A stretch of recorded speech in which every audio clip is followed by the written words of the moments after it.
Madara's student. The betrayal. The Valley of the End. An ancient battleground to two gods of shinobi, also a place where ideals clashed. The valley was like a large scar upon the land, a titanic clash that shook the boundaries of the ninja world and beyond. Madara Uchiha engaged his old friend and rival Hashirama Senju, the first Hokage, in a battle to the death to decide who would be the Hokage and lead the village of their dreams, the dreams they created as children.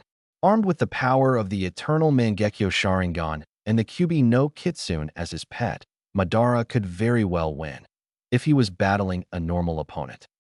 Hashirama Senju was known as the god of shinobi, the strongest man in the world. The Hokage was known for having a powerful Keki Genkai.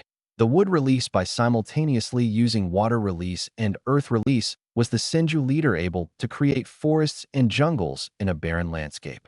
The wood release also allowed him to restrain and control Biju, tailed beasts, chakra monsters, whatever you want to call them.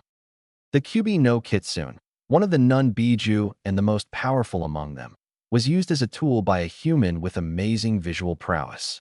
If there was one thing the Kyuubi hated, it was humans. If there was one thing the Kyuubi despised, it was the Sharingan, the damn copy will I. Put these two together, and you have something the Kyuubi loathed with all its being. The giant fox with its massive 9 tails that could crush mountains and create tsunamis, with its breath it could forge hurricanes or produce infernos, would never allow itself to be subjugated, especially to an Uchiha. It would not become like the rest of its brethren, caged. However, that's exactly what happened, and now it was helpless unless someone freed it from its chains. History was repeating itself yet again. The descendants of the 2 sons of the Rakuto Sennin, sage of 6 paths, were spilling blood again thanks to their different ideals. The older son's belief that power secured peace became the curse of hatred that most, if not all, Uchiha would inherit, while the younger son's belief that love was the true way to achieve peace transformed into the will of fire, an ideal that all in the Hidden Leaf Village would learn and accept. The 2 powerhouses assaulted each other with powers none thought were capable. Cutting mountains, splitting the landscape, and overall destruction was what created the valley. But even with the power of the Kyuubi under his belt and the strength of the Sharingan at his beckon, Madara lost the battle, stabbed in the back by a man that was once his friend, betrayed by his clan, his family, seen as a pariah who would rekindle the flames of war, called the person that stole his brother's eyes, had lost everything when he felt the cold metal of a sword pierce his chest. In remembrance of the conflict that happened all those years ago, 2 statues were erected, one of Hashirama and the other of Madara, holding the seal of confrontation, the place where Hashirama Senju defeated the Kyuubi, and the place where Madara died. Or so everyone thought. Present day. The valley was quiet. Nothing could be heard, except for the loud chirping of birds emanating from within the valley itself. Sasuke Uchiha, the last loyal Uchiha of Konohagakure, had fled his village in order to gain power from Orochimaru of the Sannin.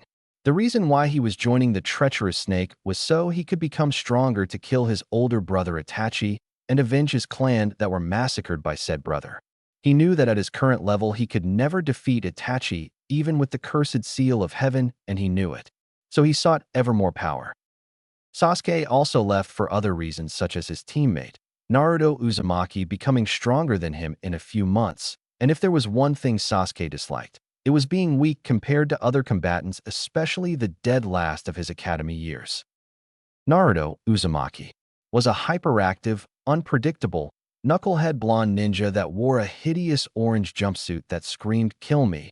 How he was able to evade the Chunin and the Anbu of the village was a total mystery to everyone. Naruto is the Jinchuriki of the Kyuubi. The massive fox the size of the Hokage mountain was sealed into him when he was a newborn by the Yondaime Hokage, Minato Namikaze. The blonde had been ostracized his entire life. He would be subjected to glares of hatred and fear, or his entire existence would be ignored altogether, along with the rare beatings he would get from the villagers. So he created a psychological mask to hide his pain and anger, and later that mask became his personality. Naruto's skill as a shinobi wasn't very good to begin with. The teachers at the academy would tamper with his tests and sabotage his learning. Only Iruka was willing to teach him, while Iruka was one of the only people to acknowledge Naruto's existence and see him as him instead of the fox. But now he was at the mercy of a comrade that was like his brother. When Sasuke left the village, Tsunade, the Godame Hokage assigned recently promoted Shikamaru Nara to create a retrieval team to bring Sasuke back, taught the village. Although she preferred to lock up the spoiled brat or give him a massive beating. Shikamaru brought along a highly capable team of genin. Kiba Inuzuka, a heavy hitter and great tracker. Choji Akimichi, just your well-rounded ninja, though not too bright. Niji Hyuga, the prodigy of the Hyuga clan. His Byakugan would be a major asset, and our favorite blonde ninja Naruto Uzumaki, the Jinchuriki of the Nine Tails. They pursued Sasuke endlessly through the Land of Fire, where each squad mate sacrificed themselves to battle the members of the Sound Four. But some unforeseen complications arose with the arrival of Kimimaro Kagaya.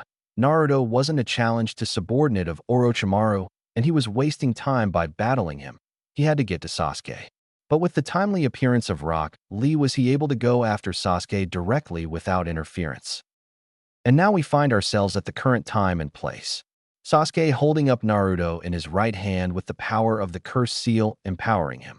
A Chidori in his left hand, the signature technique of Kakashi Hatake of the Sharingan eye. Naruto was thoroughly dominated by the Sharingan user. He could barely fight back thanks to the speed and strength the cursed seal gave the Uchiha. So many emotions were going through Naruto's head, sadness and anger the most prominent. Sasuke, why? Asked Naruto as he felt his throat being crushed. The reason is simple. Naruto, it's because that pathetic village could offer me no more power to help me kill Itachi. Spoke the Uchiha. But right now I can get even more power. Saki started having flashbacks to what Itachi told him about the Mangekyo Sharingan, about how he needed to take the life of his best friend by taking your life in exchange for the Mangekyo. And with those words Sasuke rammed his Chidori through Naruto's heart. However, the blonde's own thoughts occupied his attention away from the hand through his chest. Sasuke, I thought you were my brother. I was happy that there was someone like me out there. I wanted to be like you, strong and confident. All their eyes were on you, praising you. I wanted those eyes to look at me as well. We may have hated each other in the beginning, but I loved it. I loved competing against you. And someday, I wanted to be acknowledged by you. Sasuke, thought Naruto as his eyes closed. Sasuke removed his hand from Naruto's chest, an emotionless look on his face. He then tossed Naruto in the water and proceeded to the land of sound. Goodbye, Naruto, thought Sasuke as he spared one last glance at the valley. Tears were now visible, and they were falling freely from the Uchiha's eyes. He didn't notice that his Sharingan morphed into the Mangekyo.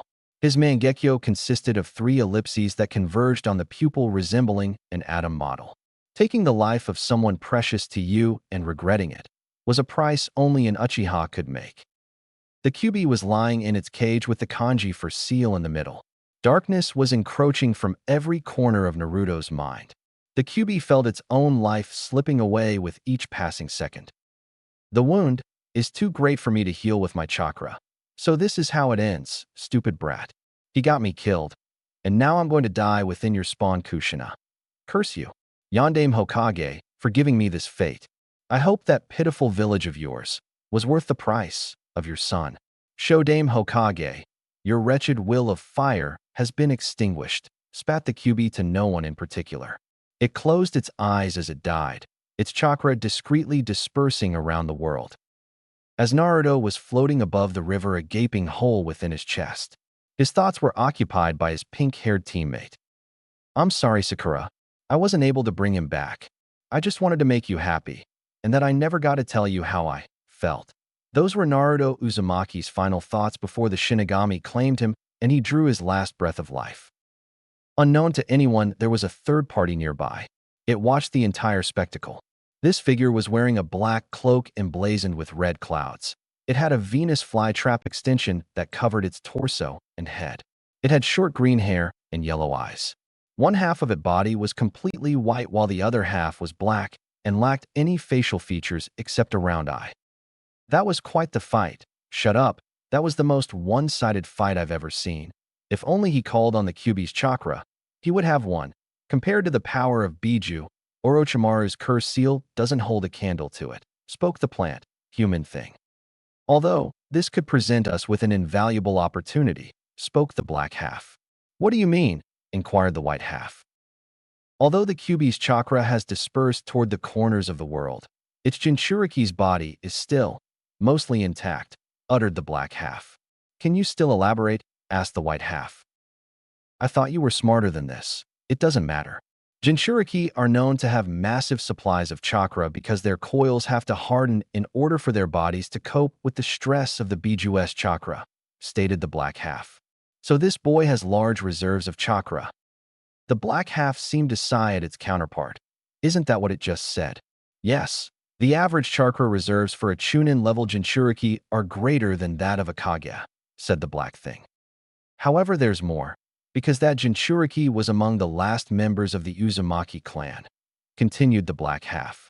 Who were the Uzumaki clan again? Probed the white half. They were an extremely powerful shinobi clan of Fuinjutsu users, sealing jutsu, answered the black half. Fuinjutsu, an extremely powerful ninja art, spoke the white half. The Uzumaki also had great stamina and life force coupled with their extremely powerful and large chakra reserves. A Chunin-level Uzumaki had the chakra reserves of a Kage, and so on and so forth. I see. Then if this kid lived well into his adult years, he would have Biju-level chakra reserves, spoke the plant thing. However, there's more, said the black half, garnering the white half's attention. The Uzumaki were also an offshoot clan of the Senju, who broke away from the clan when they tired from the fighting with the Uchiha. They later fled to an island which they dubbed the Land of Whirlpools and created powerful seals and jutsu. However, they also had close ties with the Senju. This friendship was strengthened even further when Mito Uzumaki married Hashirama Senju. So this boy is a descendant of the younger son of the Rakuto Sennin, they said. I see now. If we were to bring the boy to him, he can get what we wants, and we can finally finish what he started. He could combine the sage's body and the sage's eyes, uttered the white half. Exactly. So shall we do it? Asked the white half, even though it already knew the answer. Yes. The plant man thing made its way down to the valley and walked across the water using its chakra, where it picked up Naruto's body that was still floating on the surface. It headed to the bank of the river where it melded with the ground and disappeared along with the body of Naruto. Kakashi Hitaki, prize student of the Yondaime Hokage, was running with the wind at his back, and desperation filled his heart. With him was his personal summons, a pug dog by the name of Pakin. It's not much farther, their scent is getting stronger, shouted Pakin. Good Pakin.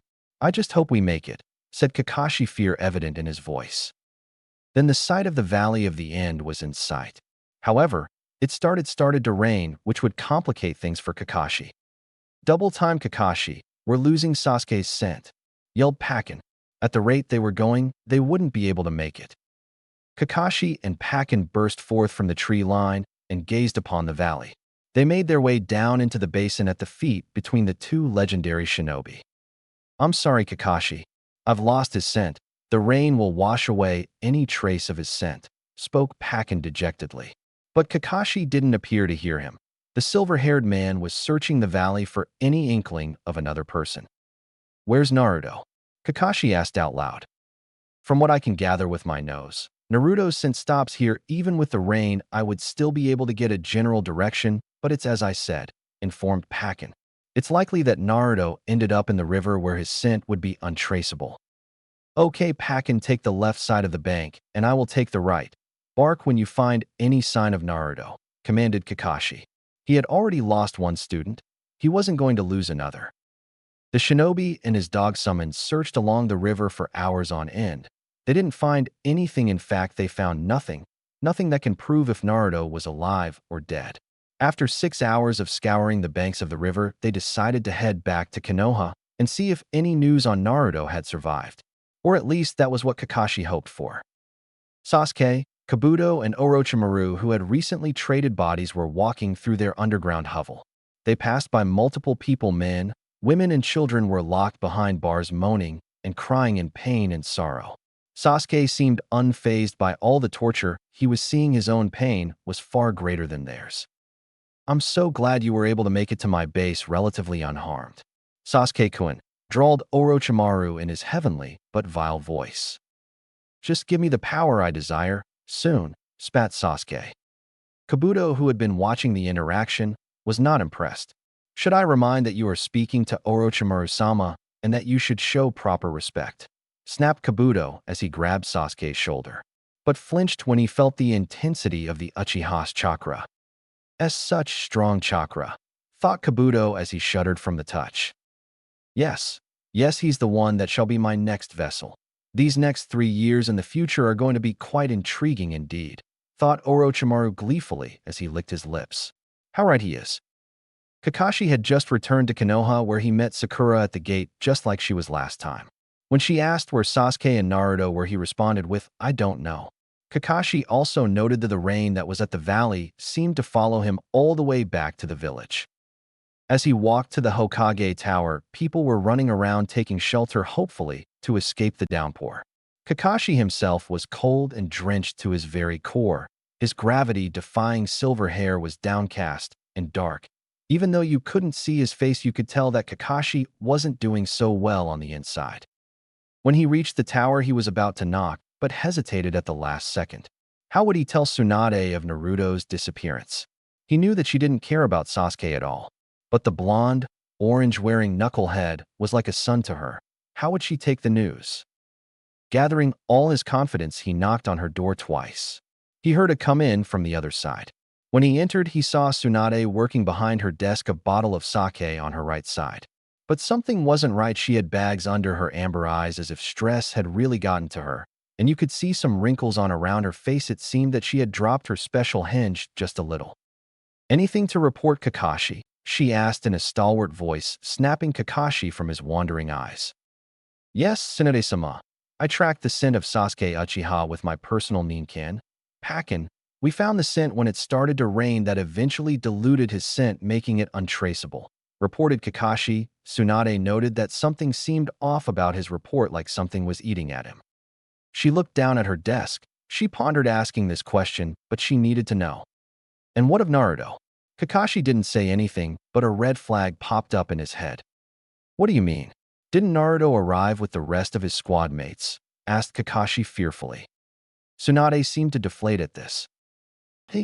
He wasn't found with the others? Asked Kakashi, fearing the answer. No. Please tell me. Tell me, Kakashi, did you find any trace of him? Implored Tsunade. No.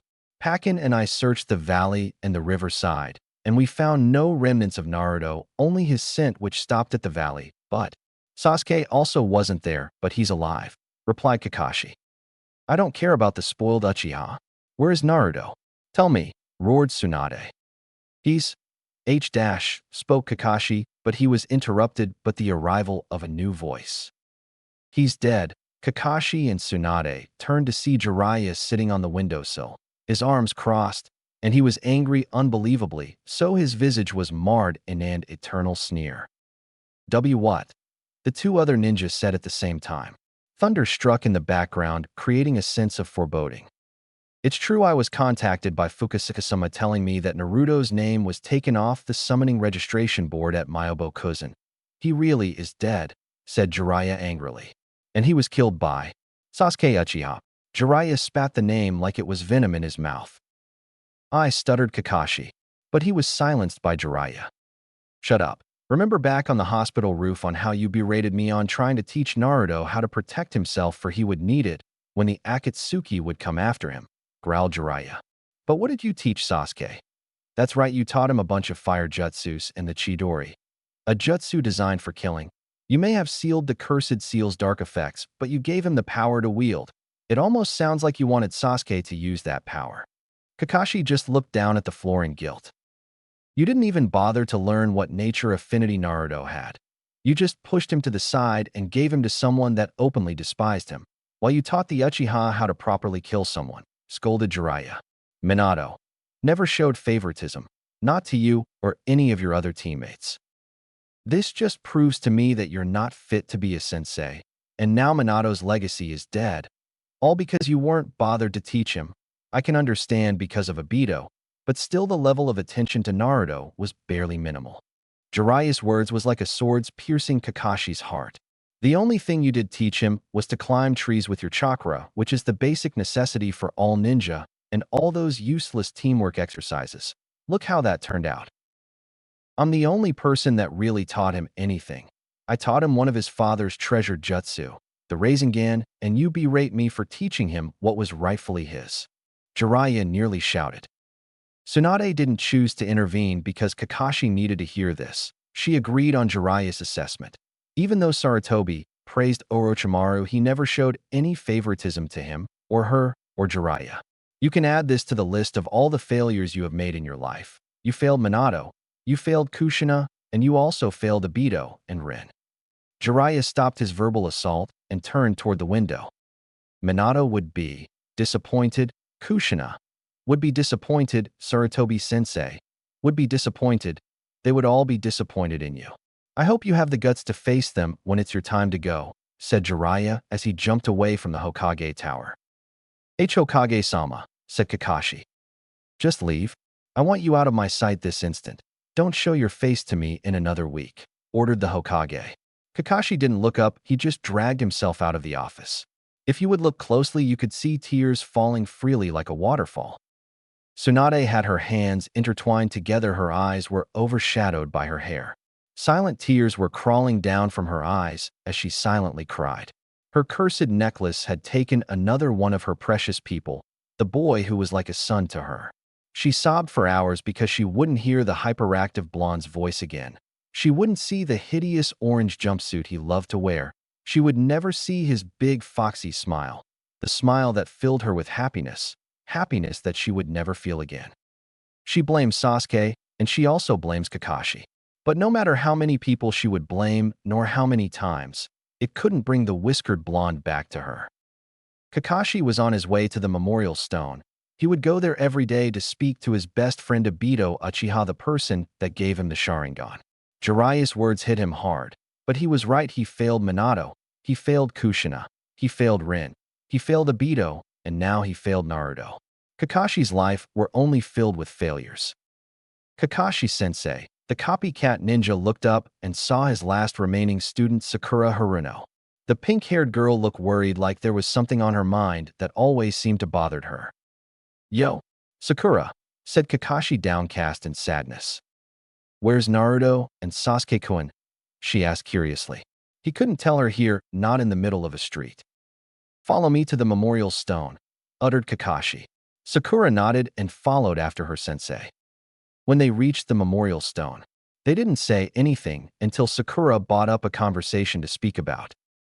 Kakashi-sensei, I've been thinking lately. She said, her eyes never left the stone that was in front of her.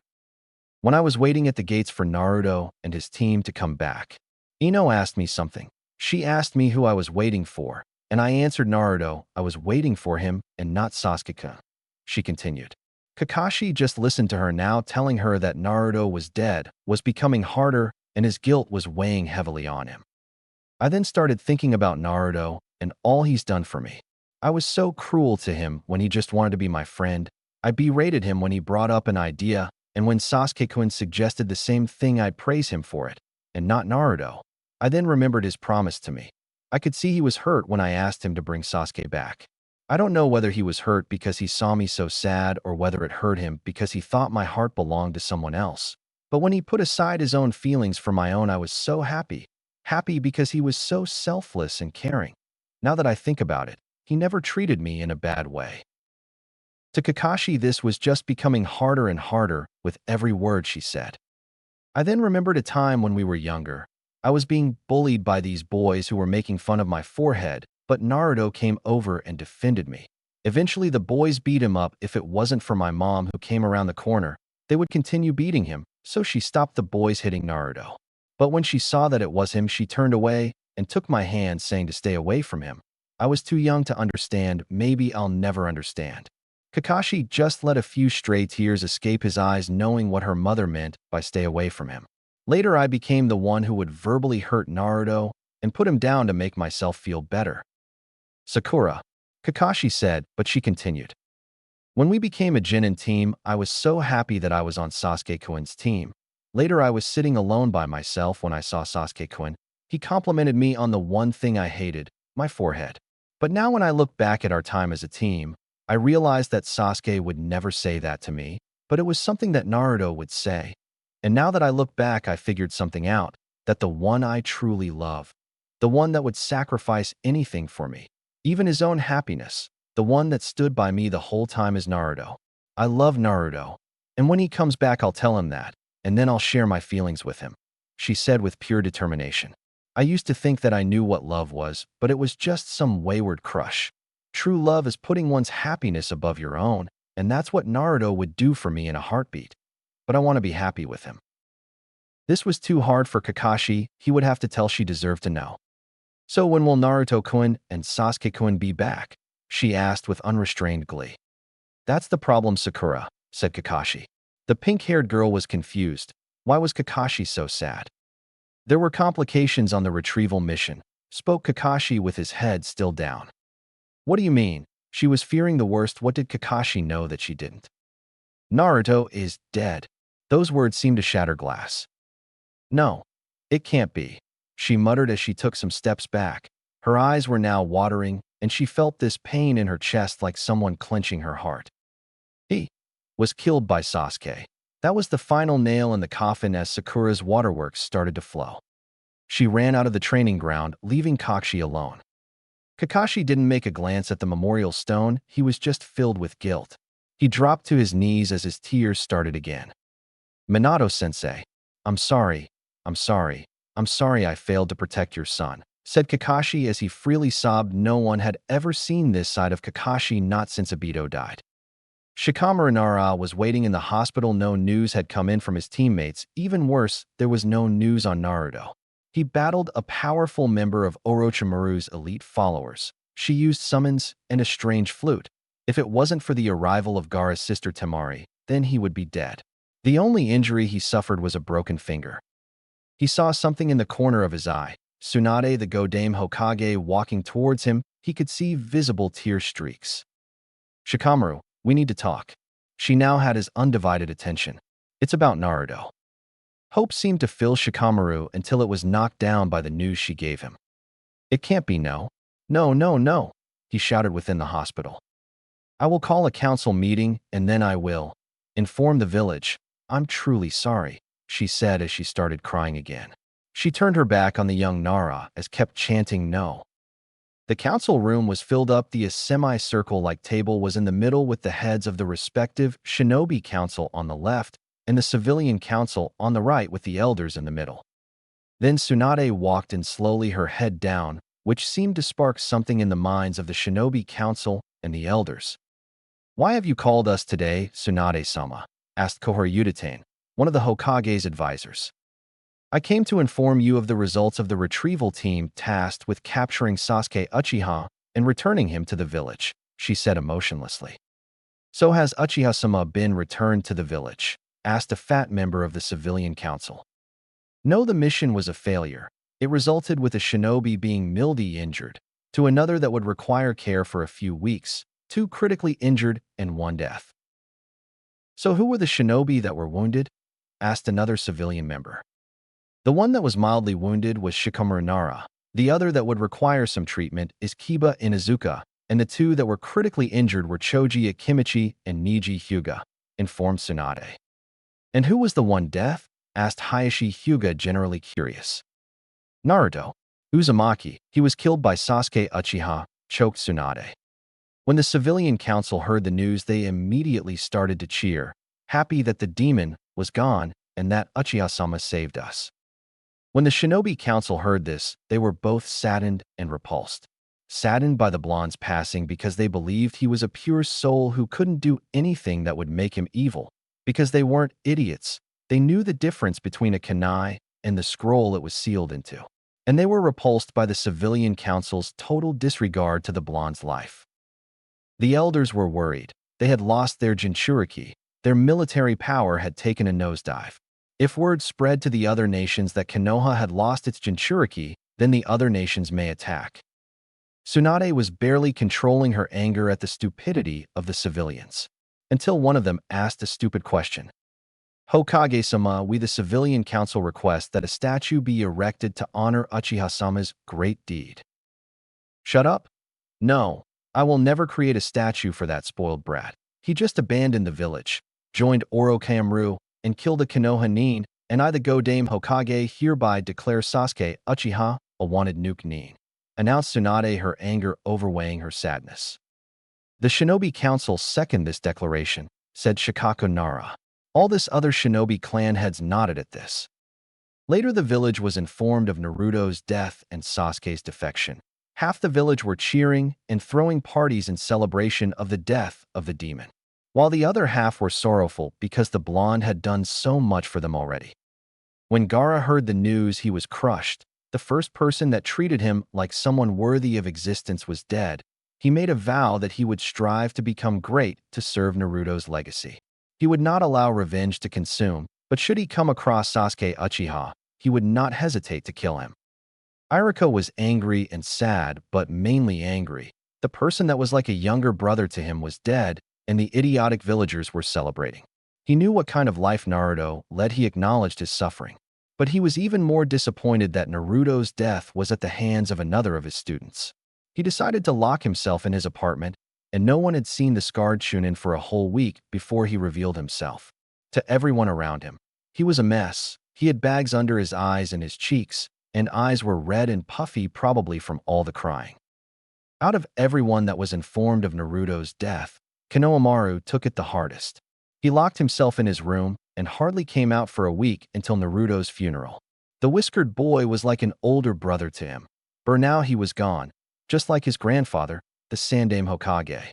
He wasn't for a long time. The smell of ramen didn't jolt him from his depression, and even the mention of Naruto's name around him made his depression worse and worse with each beating second. He hadn't felt like this since the death of his grandfather when Orochimaru invaded the village with help from Suna. It was always raining after Naruto's death. It rained non-stop as if the heavens were weeping, that such a pure soul was gone. Everyone that liked Naruto or had met him in person attended except Kakashi, where he wasn't invited, and Jiraiya because it was too painful for him. The people that did attend were all the Konoha genin in the last Chunin exams along with their proctors and senseis. Even the Sand siblings went. The funeral lasted for a few hours where everybody started to leave, but one person stayed.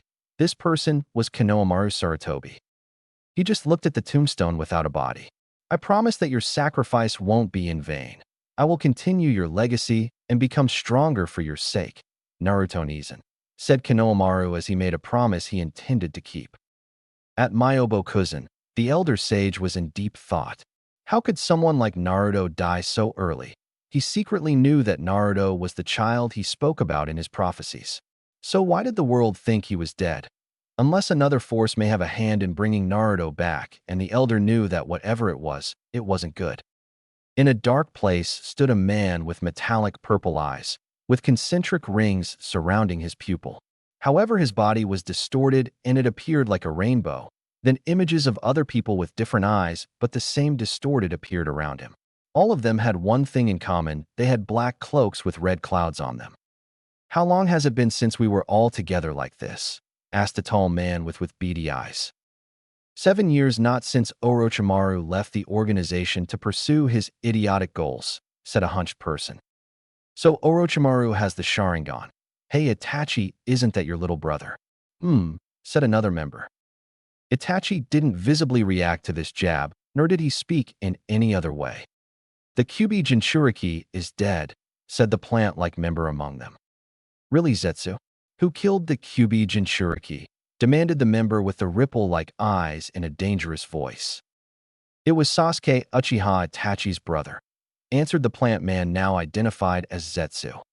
If you had only killed your brother the night of the massacre, the Kyuubi would still be alive. Instead, its chakra is dispersed, which has set us back by years, reprimanded another with green eyes. Itachi didn't say anything, but his thoughts were different. Foolish little brother, you have made the greatest mistake anyone could make in your shoes, thought Itachi as he closed his eyes. We will just have to wait until the Kyuubi reforms, although that will take about 5 years. Until then, we extract the rest of the Biju, but the Kyuubi must be sealed last, or else the plan will fail. Now go and use the time you have now to train yourselves until we face the Jinchuriki," commanded the person that seemed to be the leader. All the illusionary bodies then began to disappear, except for Itachi. "Naruto, I don't believe that you are dead, and if so then, where are you?" thought Itachi as his illusionary body also disappeared. A lone man, withered man, was sitting upon a tree-like throne. He had light gray hair that went down to his waist, and 2 shoulder-length bangs. One covered his right eye entirely. He wore a black robe that covered most of his body, except for his back, which had 3 tubes connected to a massive statue. He was completely skinny, and his face had many wrinkles along with a single visible Sharingan eye. He also had the remnants of an old Kusarigama that acted like a cane. He seemed immobile. If anyone saw him, they would assume he wasn't breathing. This man had seen and participated in thousands of battles. He had witnessed death in every corner of his vision. But yet it didn't affect him at all. He had lost too much to war, too much to hatred.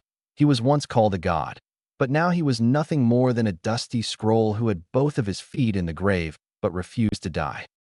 How long has it been since he saw sunlight, since he smelled the forests around him?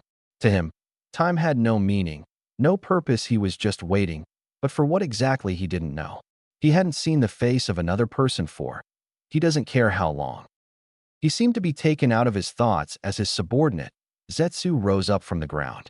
His flytrap was the first thing he saw, but he quickly took notice of a bundle of cloth in Zetsu's arms. The bundle was large, but not too big, and it wasn't tiny, but it was small compared to Zetsu. "Zetsu," breathed the man hoarsely. "What are you doing here? And what is that in your arms?" questioned the withered man as he pointed his scythe at the cloth. "The reason why I'm here is because of what I'm carrying," answered Zetsu. He laid the bundle down on the ground carefully in front of the old man, to which the skeleton narrowed his lone, visible eye. The man picked up his Kusarigama and used the blade to unwrap the wad. What he saw made his eyes narrow even more in suspicion. It was a boy. Well, to be more precise, it was a dead boy with a gaping hole in his chest. This boy had sun-kissed blonde hair that was wild and untamed. He couldn't see his eyes because they were closed. He had 3 distinct whisker-like marks on each cheek, and he was wearing a repugnant orange jumpsuit. That just disgusted him to no end. "Tell me, Zetsu, why did you bring me this corpse?" inquired the mummy with a melancholic look. "You always wanted someone to continue your plans, and I have found someone who could guarantee that," responded Zetsu happily, as if nothing bothered him. "I would have preferred someone whose blade had pierced flesh and taken life away, and more importantly, if his heart was beating," barked the old man, who then started having coughing fits. "But what if I told you that this boy is a former Jinchuriki who also descends from the Uzumaki clan?" replied Zetsu. Now the man was intrigued. He knew everything about the Uzumaki clan, especially their blood ties to the Senju and their amazingly powerful chakra. "Oh, he was also killed by an Uchiha for the Mangekyo," stated Zetsu matter-of-factly. The old man didn't care. "Interesting," said the man. "A member of the Uzumaki clan and also former Jinchuriki. Intriguing. He could become an extremely powerful shinobi if taught correctly. This could present me with the opportunity to continue it." "So you assume that if I return his life, then persuade him to become part of my plan, he could become an extraordinarily powerful asset that could further my goals?" queried the old man, where he received a nod from the colored thing in front of him. "Very good, Zetsu." The man shifted his eyes toward the body of Naruto. "But tell me, what of his skill level?" asked the wilted man. "From what I was able to gather, he knows the basic ninjutsu from the academy, but he has 3 powerful jutsu in his arsenal. But don't bother with jinjutsu. With his chakra levels, he would be unable to perform jinjutsu. However, I don't know about taijutsu," explained Zetsu. The white half seemed to be happy that he was pleasing his master. The other didn't seem to care. "And what would be these ninjutsu?" responded the parched man. "He knows the Kage Bunshin no Jutsu and the Taju Kage Bunshin no Jutsu.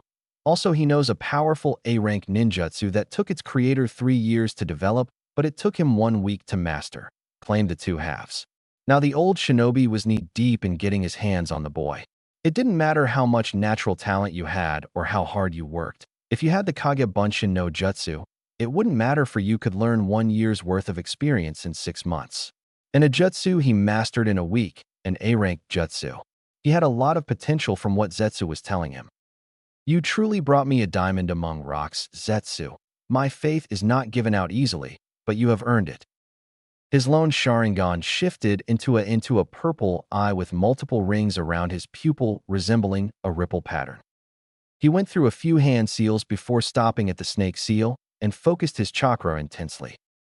Geto, Rinne Tensei no Jutsu. A demonic head faded through the ground. It was surrounded by a purple aura and had the kanji for king on its forehead. It opened its mouth and out came a single wisp of green energy which ensnared Naruto's body. It instantly healed his wound where his heart should have been. However, there was a scar over his heart that seemed to look like lightning sparking away from the point of impact. Madara knew that if he wasn't directly connected to the statue, he would die.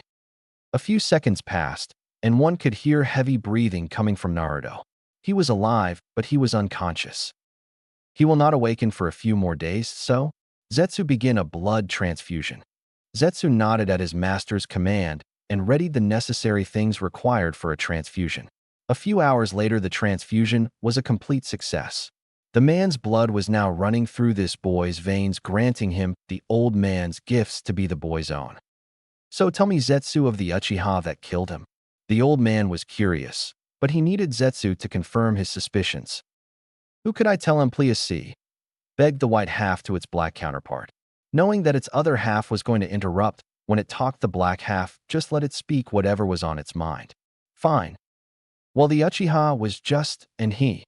That's right, he left his village to join up with a nuke Nin. What was his name? Oro, Oregano, said the white half, trying to place a name. Orochimaru, answered the black half. They've seen the man before, and they were just at a meeting discussing his actions. How could it forget? The name is easy to remember. Yeah, that's it. Who is this? Orochimaru. Spoke the white man before he was interrupted by the black one. He was the former student of the Sandaime Hokage, Hiruzen Sarutobi. During the Second Great Shinobi War, he aided his village greatly along with his two teammates Jiraiya and Tsunade Senju. The old man scowled at the name Senju as if someone had just kicked his puppy. They later fought an icon of the shinobi world, Hanzo no Sanshuo, where the old ninja would spare the three of them and give them the title of Densetsu no Sannin. Later, Orochimaru performed ghastly experiments on children, where he would later flee his village and become a criminal. He was also the orchestrator of the Konoha invasion. I informed you of where he assassinated the Yondaime Kazekage and tried to assassinate the Sandaime Hokage, his former teacher, but he was barely able to kill the old Hokage despite the fact that Sarutobi lost much of his power thanks to old age.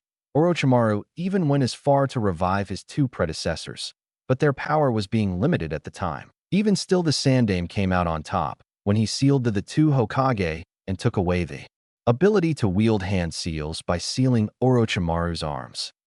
This Orochimaru was barely able to kill Tobirama's monkey, even when old age had affected him, and he couldn't kill this Hanzo, a shinobi from some backwash village, even with two others, among them a Senju. The old ninja was quickly gathering his thoughts. Orochimaru doesn't sound like much of a great shinobi. I know that Sarutobi is strong. He may be stronger than Tobirama, but he is still far from comparing to Hashirama's or my own level in power. My future student would become much greater of a threat than his pet of an Uchiha, said the man as he chuckled darkly. A few days later, Naruto awoke, and he saw nothing but darkness. He adjusted his eyes to become accustomed to the rare light in the dark place. Where am I? Am I dead? Whispered Naruto to the void, hoping for someone to answer him. He just wanted to hear a voice that would assure him, to ease him. He believed himself to be dead, but was he truly? Then a voice cut through the air like a knife through butter. In the realm between that which is eternal. Naruto looked up and saw the oldest man he had ever seen. This guy topped the Sandaime Hokage in old age easily, and he was standing over him like a statue. This guy, he has Sasuke's eyes. Is he an Uchiha like him? Thought Naruto as he stared at the man with half-lidded eyes. His whole body was numb. He couldn't really move. He couldn't feel anything other than the air and dust on his skin. A realm between that which is eternal. Just what kind of place is it? Queried the blonde as he stared at the man, tired and numb. The light did not obey Naruto's whim as the realm was dark, too dark. A realm of nothingness would be precise, answered the withered man. A place that sits between two higher powers. Naruto stared at him some more, taking in his words. Just where was he? How did he end up in this place? I can't remember much now that AIT dashed. He paused in his sentence when it all came rushing back to him. The mission to retrieve his friend, his promise to Sakura, his death. Sasuke, shouted Naruto as he pulled himself up. Oh, whoa, whoa. He chanted, clutching the area above his heart. But, what? I don't feel any pain. Where's the wound? Then he noticed something strange. There was a strange lightning-like scar over his chest where his heart should be. Also, he was naked. Then he looked back at the old man again. I have healed your wounds and restored your life. If you can feel your heart pumping, that is a sign that you're alive, spoke the old man as Naruto just stared at him with open eyes, but he trailed his eyes downward to see the man holding an old scythe, which glinted a little. And oh, you're a Shinigami who's brought me back to life, so Tio, take me to hell please. Please, I want Tio live, screamed Naruto in a girly way. Okay, sorry if I took those pervy magazines, they're not mine, I swore they're Kiba's. The old man's sweat dropped at the blonde's behavior. Just how did perverted magazines matter? I am not the Shinigami young Uzumaki, and you are not dead. Yet, although I am a Shinigami, in a way, said the old man with a small smirk. Naruto examined the old man. This guy looked like some old bat who would argue with his wife. But still. So you saved me, old man. Thanks. Thanked Naruto, who was generally happy to be alive. But a thought came to him. No, please tell me you're not some shinobi pedo like that Orochimaru team. He screamed at the top of his lungs while anime tears cascaded down his face. I don't swing that way. Someone please save me. I am not a pedo, young Uzumaki, stated the withered man with a hint of anger at the rudeness and idiocy of the blonde before him. And if you aren't a pedo, then where are my clothes? Asked / yelled Naruto. I burned them, deadpanned the old man, which broke Naruto's stupor, and instead he started crying anime tears over his beloved jumpsuit. While Naruto was thinking, did he have to burn my underwear? The underwear had little frogs on them. They were meant to be burned. But still, it's far too early to thank me. This garnered the blonde's attention. And I'm sure you have some nindo that you abide by. Naruto was about to answer him, but he was cut off. Don't answer that, I just know I'm right. Naruto looked at the man quizzically, and he was right, he did have a nindo. You just seem like the type that won't go back on his word. Naruto sighed at him. His body was still numb, but at least he could move in a way. Sorry, old man. But I can't stay, my friends are counting on me, and I have to be there for them, spoke Naruto with slight determination. Besides, I have to fulfill a promise I made to someone important to me. Naruto eased himself slowly off the bed, but the moment he tried to balance himself on his feet, he fell, and the blanket covering his body was still hiding his lower regions. I have to return home. I have to. My friends need to know I'm alive. A promise you must fulfill, huh? Sighed Madara, as he watched Naruto scrambling on the cold ground. I have just brought you back to life. Your muscles and internal organs are just starting to function again. It will take some time to fully recuperate from your revival. And if you move around more, you'll only damage yourself even more, and you may die again. No, I can't give up. I don't care if you revive me, I will return to Konoha, grunted Naruto as he tried to pick himself up off the floor, but failed, for his body was still too weak, and he could feel this pain inside him like his stomach was twisting itself. The old man sighed as he continued to watch the boy try and fail to leave the dark hovel. But the blonde could barely lift himself up off the floor, and he would kill himself unless he got rest. Why do you repeat the same action but expect a different result? Asked the man as he watched the boy continue to fail in his attempts. That he had to admit the child had determination. Because I don't give up and I always keep my word, for that's my shinobi way, yelled Naruto with nothing but unbreakable stubbornness. The man continued to stare at the boy. His sheer determination was admirable, and he had a strong will. You could always judge someone by just a glance, but to form an opinion on them was watching them in action. Those words are empty and not full of conviction. No matter how the wind howls, the mountain cannot bow to it, spoke the man with wisdom. Saying something is far different than doing something. You have yet to realize that this is your birth by sleep. to wake up from this reality and accept what is before your eyes. But Naruto felt some stray tears prickling at the corners of his eyes as he lay on the dirty ground, his face buried on the cold floor. He was helpless, and he couldn't get back to his friends no matter what he tried. He couldn't leave, so he reined his composure and accepted that he wasn't going anywhere for now until he had recovered. The old man placed his scythe/cane by the bed and helped Naruto back onto the bed gently. "Just who are you?" whispered Naruto as he laid back on the bed. He deserved to know the name of the person that brought him back to life at least. The man walked over and sat atop his root-like throne and cleared his throat, amassing the boy's attention. "As to who I am the ghost of the Uchiha. I am Madara Uchiha," said the man, now known as Madara, as light seemed to fill the dark. Naruto, with his eyes adjusting to the room, saw and beheld a large flower as tall as a mountain with a massive statue sitting in a lotus position with its hands chained together. And there were small tubes connecting the statue to the man. Naruto looked back at the legendary shinobi dumbly, and then he laughed.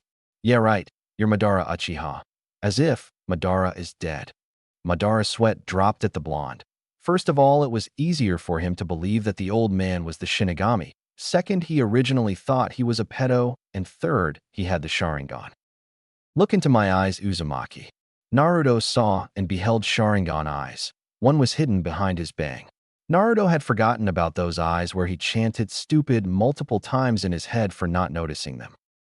"So you are Madara Uchiha," stuttered Naruto as he peered into the blood-red eyes that reflected anger and hatred. "Yes, and I have also given you the power of the Uchiha clan," spoke Madara with little emotion. "I can awaken the Sharingan?" asked Naruto with a hint of excitement. "Yes, and you can use the bloodline like any other Uchiha," replied Madara. "Cool," said Naruto with a small smile. "You know, old man, you ain't half bad." Naruto was smiling his foxy grin. He didn't care now. He could get those cool eyes, and maybe he could perform Genjutsu. Yes, but young Uzumaki, tell me, what do you think of this reality?" asked Madara. He needed to know if he was going to coerce the blonde to help him. "What do you mean?" inquired Naruto as his happy expression faded away. "What I mean is, what do you expect from this world?" pressed Madara. "Well, I expect love and friendship in this world, and hopefully a place where people would understand another and not have to fear and hate each other," responded Naruto, but Madara scoffed at the idea. "In this world, people don't get what they wish most, and that is a fact. We are subjected to the whims of this reality that is filled with suffering and hatred. When there is light, there is also darkness. One cannot exist without the other. This world is full of pain and futility. Those are the only things that exist in this reality," uttered Madara. "There are only winners and losers in this world, along with the selfish desires to create a lasting peace. But there can be no peace when the world is flooded by rage. The selfish desire of peace will only be temporary, and war will rise. Hatred is birthed from the protection of love, and more hatred will follow after it like vultures. Everything I have said is nexuses, bound together by an unbreakable chain that keeps adding on to its links. The chain cannot be broken, for we all wear it. There is nowhere to break the chain. Normally." "What you say has some truth to it," muttered Naruto as he looked away from Madara. "I hate this world. I loathe it with every cell in my body. This world is hell, and I have been condemned to live in it. Only the powerful decide fate, and not the weak. Without strength, you will become a slave to those who are. I have cheated death too many times to know that I am strong enough to decide my fate, but still I'll be dead soon, for immortality doesn't truly exist. But even still, the strong can only do so much when compared to the power of the world. Time is every man's enemy, for it devours all things, and nothing remains afterwards. I despise this world with all my being. That's why I want to change it. Change what has been fated for this world," announced Madara. "I will create a world of peace and love where there is no hatred and no pain." "That sounds wrong," said Naruto. "You will think like that, for now," assured Madara. "However, you could have anything you ever wanted in this dream world. I know how you Jinchuriki are treated. Sorry, former Jinchuriki. They saw you as nothing more than a constant reminder of their pain," explained the Madara. "Let me guess. The villagers, they feared you, hated you, denied you the right to live. the right to love, and they ignored your existence altogether. You were a nobody. Am I correct? Asked the shinobi. Well, yes, whispered Naruto as his eyes were overshadowed by his hair. Then those people were stupid. They let their fears rule them, and their hatred blinded them, assured the Oni Uchiha. As long as there are things in this world that people don't understand, they will always live in terror, finished the Madara. But there are people I still care for, shouted Naruto. Like who? My fellow clan member. That killed you, bit back Madara. Naruto then started having flashbacks of his time with Sasuke. And he was right. Sasuke's hatred had consumed him. It became him, where he would hurt anyone if it meant he would gain power. I see that you understand. Even if you try to leave this place, with your power and your weak body, death will come to you quickly, whispered Madara hoarsely. Naruto relented knowing that he was right. What would happen in this dream world? Questioned Naruto. Anything you ever wanted would become reality. You can create people, manipulate landscapes, even revive the dead, answered Madara where Naruto gasped. He could meet his parents, find out who they were. Madara then channeled chakra to his left eye and whispered Tsukuyami. Naruto and Madara were then transported to a white void. This is what the dream world will initially look like. Then Madara's appearance began to change. He now looked much younger and healthier. This is what will happen. It's a jinjutsu. However, my eye cannot create this. I require a stronger power in order to create this jinjutsu. What would you need? Asked Naruto as he was liking this plan more and more. In order to cast the Jinjutsu, I or another Mangekyo Sharingan user must cast the Tsukuyami on the moon, informed Madara. Sounds easy enough, said Naruto, brushing off what Madara said. No, if I could just cast Tsukuyami on the moon, I would have done it already, retorted Madara. The old Uchiha then began to explain the history of the Jubi along with the Rakuto Sennin and his sons.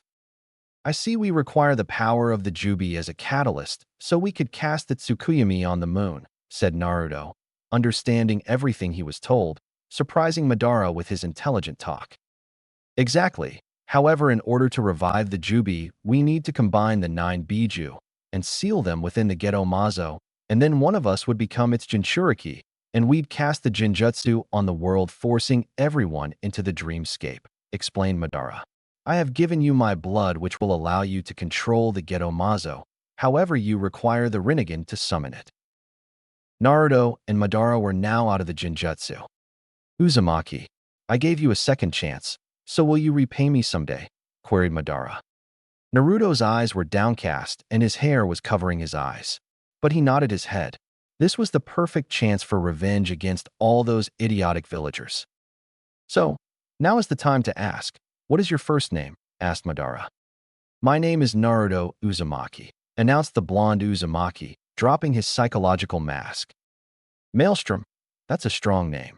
A good one too. And do you have any regrets? Pressed Madara. I regret not killing Sasuke Uchiha, proclaimed Naruto as he made eye contact with Madara. However, instead of the ocean blue that they were now blood red with 3 tomo surrounding the pupil.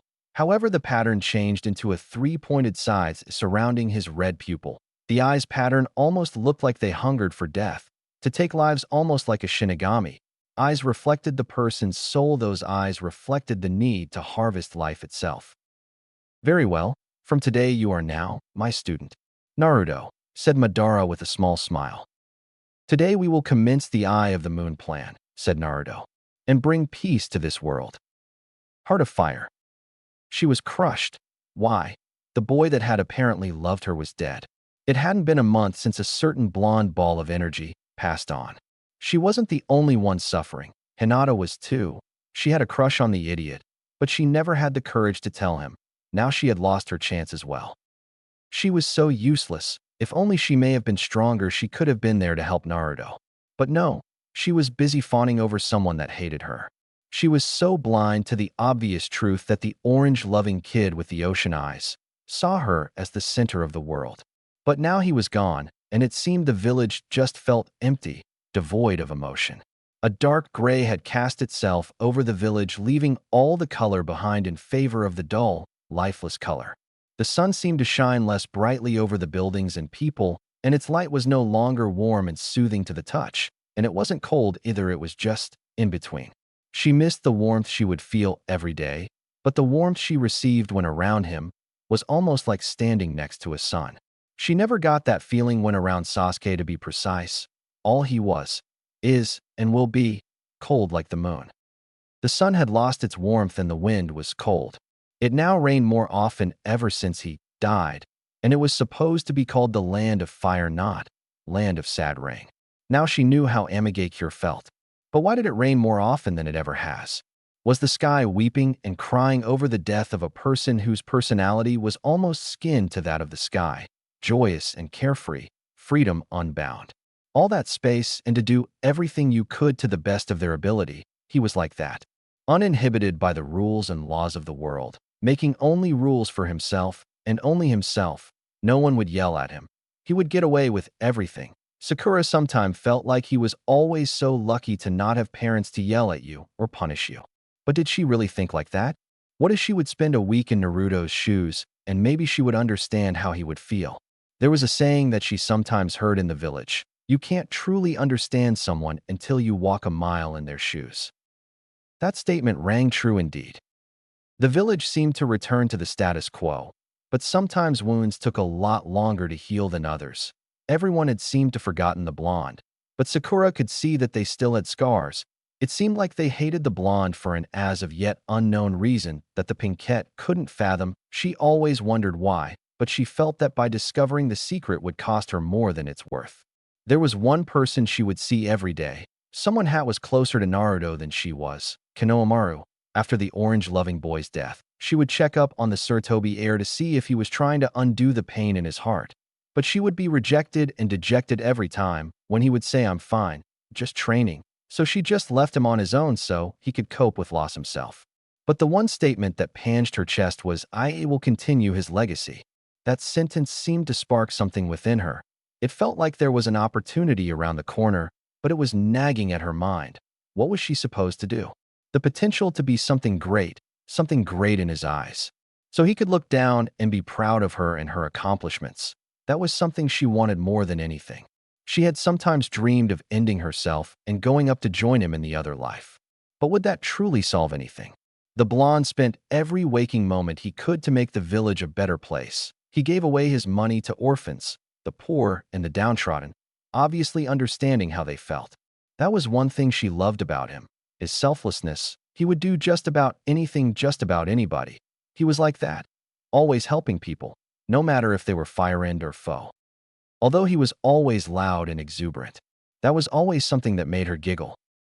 She remembered when her team did the tree climbing exercise. Apparently, she had near-perfect chakra control.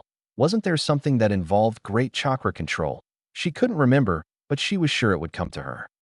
Tsunade Senju was sitting behind her desk doing what she dreaded most: paperwork, filing missions, approving D ranks. Stuff that didn't even matter. How she would give for a certain rambunctious blonde to call her Bachan, despite how she hated that nickname. And yet she let him call her that. Like everyone who knew the sun-kissed blonde, she too was hurting on the inside. It was like a horrid feeling wrenching inside her that refused to leave, like a parasite. She loved the orange lover as if he was her own son. She had finally found a precious person that she could bestow her necklace upon. But its curse had acted again, had taken the boy away from her. She believed the stories that in fact the stories were true, that the cursed necklace would only accept her as a bearer. She should have done more for him, possibly given him better living conditions, or gave him more money so he could live. Apparently, Naruto had gathered up quite a bit of money thanks to all the missions he would do. But she heard that he rarely spent it, and he only brought things he needed. But there were other things he needed, such as friends, family, and love. He spent his money on others' needs that he didn't focus on his own. He had plenty of money, and he rarely met up with his friends, that he never really formed bonds with them, or his friends just thought he was a nuisance and idiot and avoided him like all the others. He could have gotten better clothing than that jumpsuit, she thought. Naruto, whenever he had gotten any money after becoming a shinobi, he gave it away to orphans and the orphanage. But after he died, the orphans stopped getting any funds. Even the matron that run the place came in and told her about it, though when she asked, she always said it was signed as anonymous. That boy, heart of gold indeed. That knucklehead was nothing but a kind of spirit, filled with nothing but everything positive, and he was the purest soul you could meet. She believed that he would earn the acknowledgement of the village someday, but now today, or any other day. She turned her head to the left and picked up a picture. It was her and the sun-kissed blonde, on the road back to Konoha where she would become Hokage. In the picture she was hugging him, and they were both smiling wildly. He really was like a son to him, but now he was gone. Thanks to the Uchiha, she issued a capture-on-sight order if her ninja ever saw him. She wouldn't kill him, that's not what he would want. Plus the civilian council and the elders pulled some strings and passed her judgment, because they needed the Sharingan. What a load of bull, she thought angrily. The Sharingan was an asset the counselors believed was vital to the power of Konoha. They also claimed since the Sharingan could control the tailed beasts that they don't even need the Kyuubi. But there has never been an Uchiha that could fully control the power of a Bijuu since Madara Uchiha, so therefore it was unlikely. Tsunade was brought out of her musings when she heard a knock at the door. Wondering who it was since she sent Shizune on an errand that needed to be done, she ushered the person in. To her surprise, it was Sakura Haruno, Naruto's teammate. Now she was confused. What does she want? When Tsunade first laid her brown, honey eyes on the pinkette, the very first thought that came to mind was fangirl. That thought was even furthered when she saw Sakura embrace Sasuke, as if her life depended on it. She also saw the pained expression Naruto had when she hugged Sasuke, that spoiled brat. Tsunade had met and seen many fangirls in her long life, and all were obsessed with their love interests, looks, talent, and coolness, most of which didn't matter, and most times the catcher of their eyes weren't interested in them. So basically they were chasing after mirrors. Sakura was no different. She was probably the biggest fangirl the girl had ever seen. And there wasn't anything special aside for Sasuke other than he was an Uchiha. If he had the Mangekyo Sharingan, then he was worth something. Her thoughts were broken when the pink-haired girl's voice broke the silence like a stick.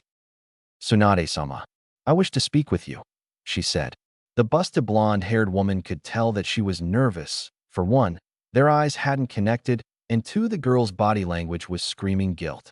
She hadn't really met Sakura aside from seeing her the few times around the village and seeing her with Naruto. But still she would listen to the girl. Tsunade fell into her stalwart Hokage demeanor, where she had a stoic face and judging eyes. Do you require something, Sakura? She asked in a way that only a leader can speak with. Tsunade-sama, I ask of you to take me on as your apprentice, pronounced Sakura. Sakura's heart was beating hard and fast. It took all her courage just to stand in front of the woman. Why did she agree to this? Why did she come before the Hokage, the leader of her village? Her courage was leaking from her like water through a crack. She felt like she was going to shatter at any moment like broken glass. Even walking into her office felt like she was stepping on needles. But she had something to prove, something to make everyone proud of her, to make him proud of her. She wanted to stand tall as a kunoichi, a strong, confident one, which was not at the moment. Tsunade was genuinely surprised. She never expected this question to come from her. But still, why? She understood the request easily, but there must have been an ulterior motive behind it. But why herself? There were plenty of other tutors in Konoha, even Kurenai would be acceptable. But training directly from the Godame Hokage herself, the strongest woman in the world. This was no coincidence, and why did she get the feeling that it was connected to a certain someone? Shizune, shouted Tsunade in a commanding tone. Her assistant/apprentice came running through the door carrying several stacks of paperwork to which she was sent out for, and had just returned, and somehow Tsunade knew she was there. Yes, Tsunade-sama, she asked. Whenever her Mazer used this tone of voice, she was always a bit peeved. Please bring me the file on Sakura Haruno, she ordered, still in her stalwart face. Shizune nodded and quickly left the room for the file. The two kunoichi left in the room were quiet like the grave. Tsunade intertwined her fingers and placed her hands in front of her face. She was studying the girl in front of her. The first thought that came to mind was fangirl, the bane of all true kunoichis. It was because of ninja like this that gave the word kunoichi a bad name, and that's why they were never taken seriously. Not only that her figure was too skinny and there was barely any muscle on her. Was she dieting? The pinkette needed to get rid of that because in battle it would sap her energy and make her a slow, easy target, And if she didn't build muscle, then how is she going to defend herself from enemies? Without a healthy body, the shinobi, or kunoichi, won't be much use whether or not they have strong ninjutsu and chakra. Sakura was being scrutinized before. Tsunade, she didn't know her thoughts or feelings, but she knew that they weren't good because of the look that she was giving her. She couldn't back down. Now she had something to prove, and if she broke down in front of Tsunade, then nothing will be achieved. Shizune returned to the Hokage's office with the folder in hand and then gave it to her master. Tsunade ordered her to leave, for what was about to transpire must be done privately.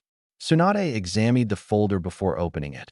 On the page, there was a picture of Sakura after she had recently become a genin. She scanned every page, every word that was within the file, every little detail. She scanned the folder. Tsunade snapped the folder shut and turned her gaze back on the girl in front of her. Sakura Haruno, your file says some things that are truly dissatisfactory, were the words that Tsunade used. Sakura was hurt, but she knew it was true. If she denied it, she would only be a fool. It says, doesn't take shinobi skills and training seriously, too obsessed with personal affections that get in the way of teamwork and concentration, spoke Tsunade blankly.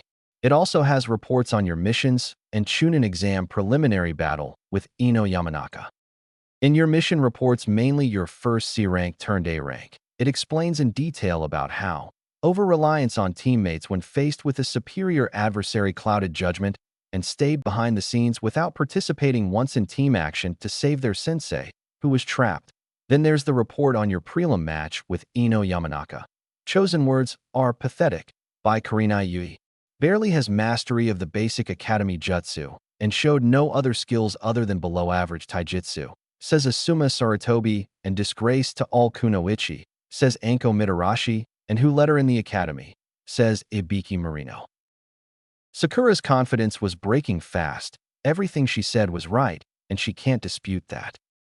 But this is not important, spoke Tsunade as she finished reciting the report. Why do you wish to become my apprentice, Sakura? That was the question Tsunade wanted to know the most. Because I wish to be a strong kunoichi and serve the Leaf Village and become an admirable medic nin, spoke Sakura with false confidence. No, was what Sakura heard. She looked up and saw Tsunade looking at her sympathetically. Sakura, tell me the truth, why do you want to become my apprentice? Queried Tsunade. Sakura gasped at the answer. The Hokage knew she was lying, but she just wants to know the real reason why. I want to become stronger. I want to learn medical ninjutsu, so I can save people. People die, I know that, but doesn't mean we can't give them the chance to live. I don't want people like Naruto to die. She started freely sobbing. I want to become strong to make him proud of me. I want my life to have a purpose. I don't want Naruto's death to be for nothing. I want his will to carry on through me and all the others. So please take me on as your apprentice, pleaded the pink-haired genin. Tsunade expected that answer, but still seeing Sakura break down in before her was almost a mirror image of the time Dan and Nawaki were killed during the Second Shinobi World War. Those two were her life, and when she lost them, a piece of herself followed after. Very well, Sakura Haruno. You are now my apprentice. We will start tomorrow, but don't expect me to go easy on you. My training will be hard and rigorous, spoke Tsunade seriously. Sakura steeled herself and faced her new teacher. Yes, Tsunade-sensei, I won't fail you. And with that said, a new promise was made to a blonde-haired boy. Somewhere dark and cold was an old man sitting on a wooden throne, a kusarigama in hand that substituted as his cane. This man was Madara Uchiha, and he was watching his only student Naruto Uzumaki going through physical torture. Technically, it was a physical workout. It was a week ago when Naruto's rehabilitation finished and his muscles and internal organs started working properly. The first thing he started on was Naruto's physical muscle. When Naruto first started, he had a lot of baby fat and not much muscle, which was something that needed rectified and quickly. Madara knew that the blonde needed to be in peak fighting condition where he one day shatter stone with one of his punches. So he forced Naruto into his training by doing 1,000 push-ups, 1,000 sit-ups, 1,000 squats, and 2 hours of non-stop running. To Naruto, Madara was a slave driver, but the blonde never complained. After Naruto had woken up, Zetsu brought him some new clothes after his old ones were destroyed by his new sensei.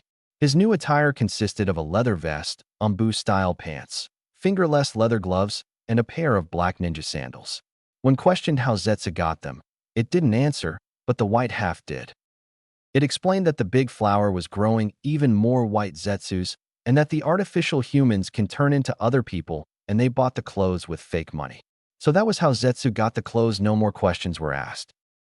Surprisingly, Madara had a quaint knowledge of Fuinjutsu. He immediately created gravity seals designed for Naruto to increase his speed, strength, and physical mass. And it was a great plan. Already Madara was able to see the results of the torture training he had Naruto undergo.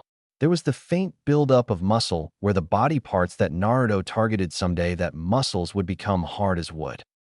Over the week, Madara had gotten to know the hyperactive blonde, and he was intriguing. Even after dropping the psychological mask, Naruto still held on to some of his tendencies. He had a peculiar obsession for ramen, calling it the food of the gods. He still liked the color orange despite the verbal beating he got from Madara saying that orange was a stupid and useless color, to which the two argued for hours on end saying whether or not orange was or was not a stupid color, but Naruto sported a small smile afterwards. But now Naruto was a quiet and reserved individual. He never complained, well, not to Madara anyway, and he smiled less. And it seemed like Naruto was really bitter towards the people of Konoha, which was what the old Uchiha wanted. A great change to Naruto now was that he was a perfectionist that didn't stop until he fully mastered what he was learning, which reminded Madara of himself. But the most amazing thing about his student was that he had untapped potential lying within him, as if a great flood was being held back by a wall made of sticks. You didn't need the Sharingan to see it. Even without the Kage Bunshin no Jutsu, it was there. He was pleased that Zetsu brought him the boy. He now had a powerful weapon to carry on his legacy and will and complete what he had been planning for years. But one thing he did take offense to was the quality of the shinobi of the current age, where the elites were unable to capture a blonde-haired boy wearing a bright orange jumpsuit in the middle of the day. But now he was pondering whether or not to start teaching Naruto elemental manipulation. But to do that, he would need to discover Naruto's chakra nature. For if he was going to use the boy, he was going to make him as strong as possible, because he was now unable to do much. In a way, Naruto reminded Madara of his younger brother Izuna. In more ways than one. They shared the same determination and quiet nature, and were similar when it came to fighting, focused and quick thinking. But one thing about the blonde that surprised Madara was Naruto's deceptive nature. The boy was cunning and tricky. Madara likened him to a fox, ironic considering he was a container for massive orange fox with 9 tails. Maybe that's where he got his love for orange.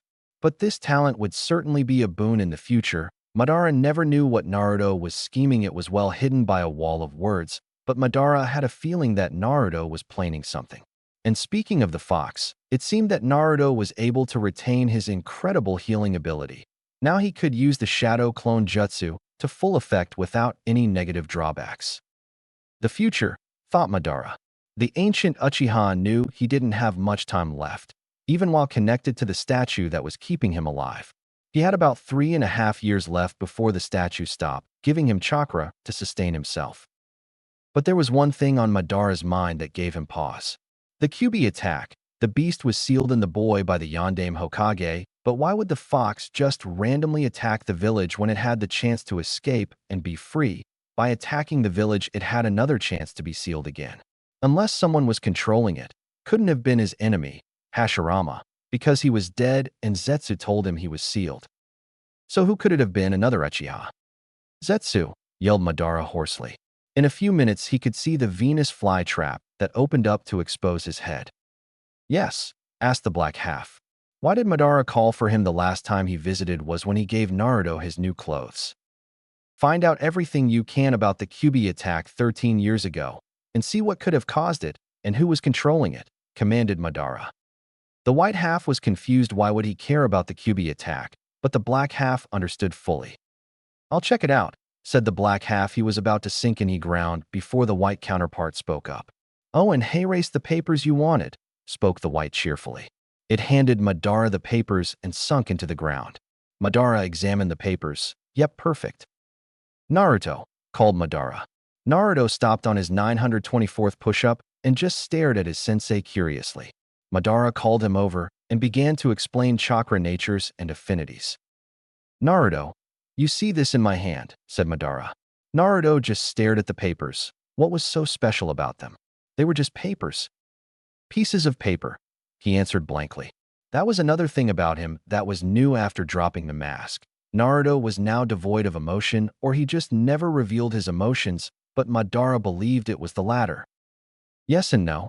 These are chakra papers, spoke Madara, but Naruto didn't seem like he was following on with the same thought. These papers are grown from a tree that is infused and grown from chakra. They are able to tell you what affinity you have to one of the basic elements: fire, water, wind, earth, and lightning. Each one has their own strengths and weaknesses and other special relationships with one another. Naruto just nodded now, knowing that they were quite interesting papers. Now, I have little doubt that you have a fire affinity in part to my blood that's running through you, spoke Madara. Wait, sensei, asked Naruto. Now he had the old man's attention. How do you tell what chakra nature you have with these papers? Madara was getting around to that. He handed Naruto one of the papers and held onto to another. Like this, said Madara. He channeled a small amount of chakra into the paper. What happened first was half of it ignited and turned to ash, and while the second half split in two. You see, Naruto, this paper is sensitive to chakra, and when you channel even the smallest amount, something will occur. Now tell me what happened to my paper. Naruto just recalled what he just saw. First half of your paper ignited and turned to ash. Then after that, the second half split in two. Exactly, which means I have two affinities: fire and wind. Naruto just nodded. At least he had a teacher that was skilled in fire jutsu. Now to find out your affinity, 5 things will happen to your paper. If your affinity is fire like mine, your paper will burn. Wind, also like mine, will cut in half. Water, it will become wet. Earth will crumble into dust, while lightning, it will wrinkle, explained Madara. But my main affinity is fire since it was the first to appear. Naruto nodded and looked at his paper. He channeled his chakra into it, and 3 things happened. First, the paper split in two. The 2 halves that were left, one burned and turned into ash while the other wrinkled up. Madara stared at the paper.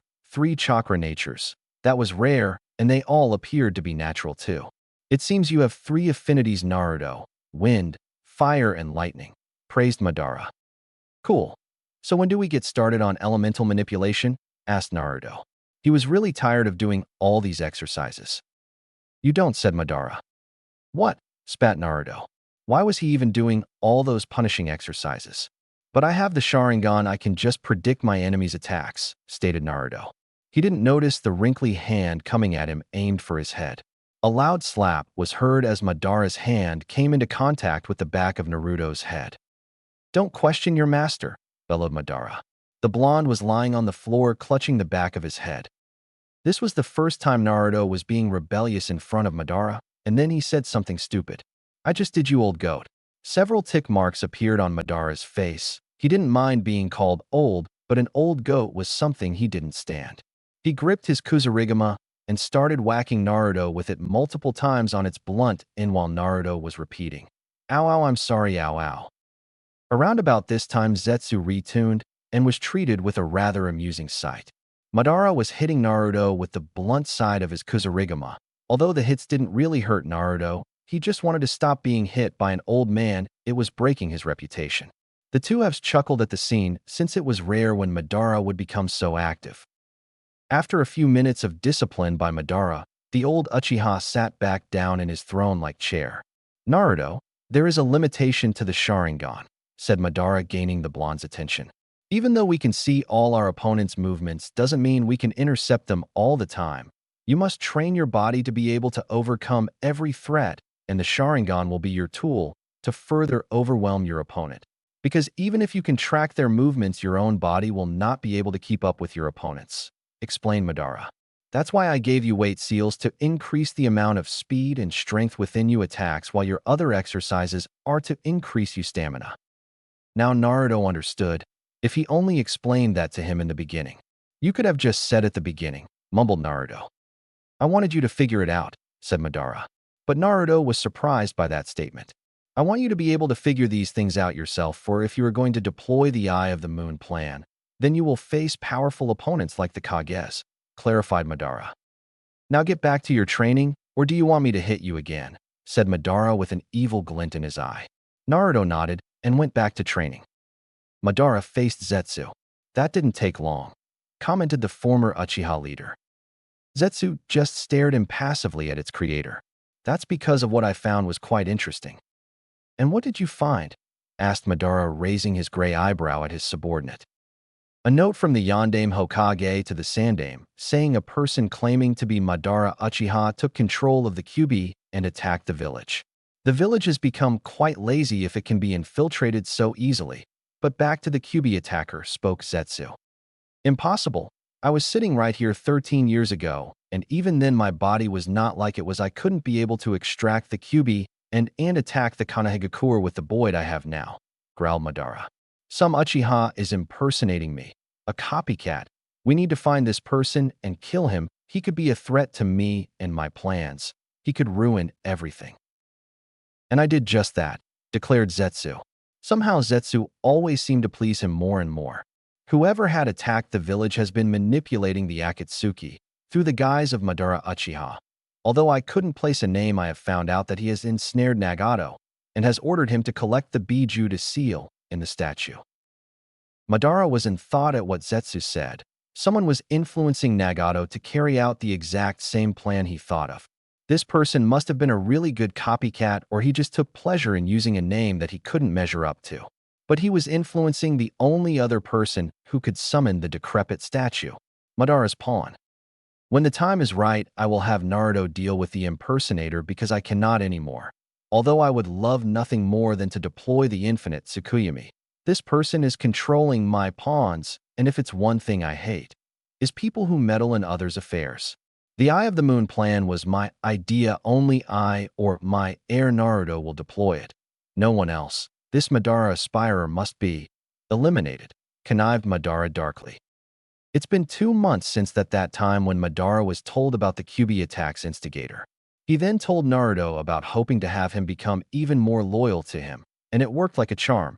Naruto became even more devoted and loyal to Madara, saying that he will kill the fake Madara that caused his life to become hell. For he was the epicenter for all the hatred and loneliness Naruto suffered in his life. It was all because of him. But he would soon have the power to kill him with mutual hatred. But there was one thing missing. The fake Madara was responsible for the attack against the village. He may have even had a hand in the Uchiha massacre. Thought Naruto was he was resting from his physical training. It was because of him that the village hates me, but also the Yondaime Hokage had a part to play in that. But the fake Madara may have killed my parents. Zetsu, yelled Naruto. If there was anyone that could find out who his parents were, it was the plant man. Zetsu rose up from the ground. Only his upper body was visible. Yes, Naruto, asked Zetsu. This was the first time the blonde asked for something from the colored man. I want you to run a DNA test at the Konoha hospital by infiltrating the village to find out who my parents were, spoke Naruto rather quickly. Zetsu was surprised. He never expected something like that. Okay, but first, I will need some of your blood so I can compare it to anyone in the Leaf Village, stated Zetsu. An hour later, they began a blood extraction. They watched as the red liquid filled up the small container ready for the test to happen at the hospital. I will be back in a few hours, said the plant thing. It was night in Konoha, and all was quiet. Not a single soul was stirring, not even in the hospital. Zetsu morphed from the ground, in the middle of the reception area. Black Zetsu being a powerful sensor, so he could sense the signatures of everyone in the hospital, and it felt nothing in the hospital except for its patients. Do you know Naruto hates hospitals? Stated the white version to the black one. Yes, it simply said. Oh, come on, I wanted to surprise you. They made their way to a certain wing in the hospital where they found many things, including operating machines used for scanning DNA, and among other things. Ooh, this is the place, right? Asked the white. No shit. They took out the necessary hospital equipment needed for the procedure. Zetsu didn't have fingerprints, so it wouldn't leave behind any. Zetsu typed away on the keyboard that operated the computer. It then compared the DNA results between Naruto and his parents, hoping to find any inkling on who they were. The first picture that came up on the screen was a beautiful red-headed woman with violet eyes and a round face. Ooh, she's pretty, said White Zetsu. This is Naruto's mother. Her name is Kushina Uzumaki, birthday, July 10th, blood type, B, Jonin, status, deceased, stated Black Zetsu. Oh, poor Naruto. Time for the father quick, quick, said White Zetsu with glee. The second picture that appeared was a handsome, spiky blonde-haired man with blue eyes. White Zetsu was shocked. The Yondaime Hokage was Naruto's father. Now it made sense to the artificial human. Of course Yondaime would seal the Kyuubi within his son. How come they didn't see it before? Minato Namikaze, birthday, January 25th, blood type, B, Kage, status, deceased, spoke Black Zetsu. Now this is a surprising turn of events. Who should we tell first, Naruto or Madara? Let's tell them both, spoke Black Zetsu. Who can't wait for Naruto's reaction, said White Zetsu. The flytrap man morphed into the ground not before ridding any evidence that it was there, but… Wait, said White Zetsu. There's more. Zetsu eyed this new information that appeared on the computer screen. It was tracing other relatives, but since Naruto's parents didn't have any siblings, it instantly went through grandparents and great-grandparents. What do we have here? Stated the black half. The sun was shining brightly over the Kanahagakure. The birds were singing. The rivers were flowing. The leaves were dancing in the wind, and two freaks wearing green jumpsuits were shouting about the power of youth. It was one of the now rare few times the sun actually shined, but it still lacked the warmth that came with it. Sakura Haruno was on her way to the Yamanaka flower ship. The village seemed happy, happier than it has ever been. But Sakura, she was just normal. In fact, she wasn't even overjoyed that she was apprenticed to Tsunade. She didn't know why, but hopefully she may find the answer to the question, in time of course. The flower shop was now in sight, and she could see her best friend Ino Yamanaka behind the checkout examining her nails for the 17th time that day. Sakura sighed at the image. Some people never change. Ino used to do that when they were younger, all the time. She opened the Yamanaka flower shop door and heard a ring of the doorbell. Ino was broken out of her stupor when her best friend walked in. "Hey Sakura," greeted the platinum blonde. "Hey Ino," greeted Sakura back. "So, I heard the news," said Ino, trying to start up a conversation with the pinkette. "What news?" asked Sakura. "Oh, you know, there's been word that a certain pink-haired genin became the apprentice to the Yondaime Hokage, Tsunade Senju," spoke Ino in an informative tone. "But those have to be rumors, since they never said anything about your massive forehead in it." "What you say, Ino pig?" screeched Sakura, flames of feminine fury flickering off her form. "You heard what I said, billboard brow," said Ino, grinding her teeth together. Their noses were inches apart, and they looked like they were about to tear each other a new one, until Kiba walked through the door. "Hey Sakura." "Hey Ino," said Kiba with a happy grin on his face, totally unaware of the raging behemoths in front of him. "Get the fuck out, Kiba!" They both yelled at the same time as they threw bouquets of flowers at him, which somehow, against the laws of physics, propelled him out onto the street, a trail of blood flying of his lip, and his eyes were wide and white. Kiba felt like a mountain had just hit him while being kicked in the gut by a donkey. Today just wasn't his day. At the same time, Shikamaru walked around the corner and saw Kiba unconscious on the ground, sporting a large bump on his head and a trail of blood at the corner of his lip, and possibly some cracked ribs. When Shikamaru looked to his right, he saw Ino and Sakura arguing, more like screaming like raging banshees and calling each other names. "Troublesome," muttered Shikamaru as he stepped over Kiba and continued on his path. Whoever had the thought that women were sensitive creatures by nature must have been stupid at the time. I mean, seriously, this is why I don't get my mom mad.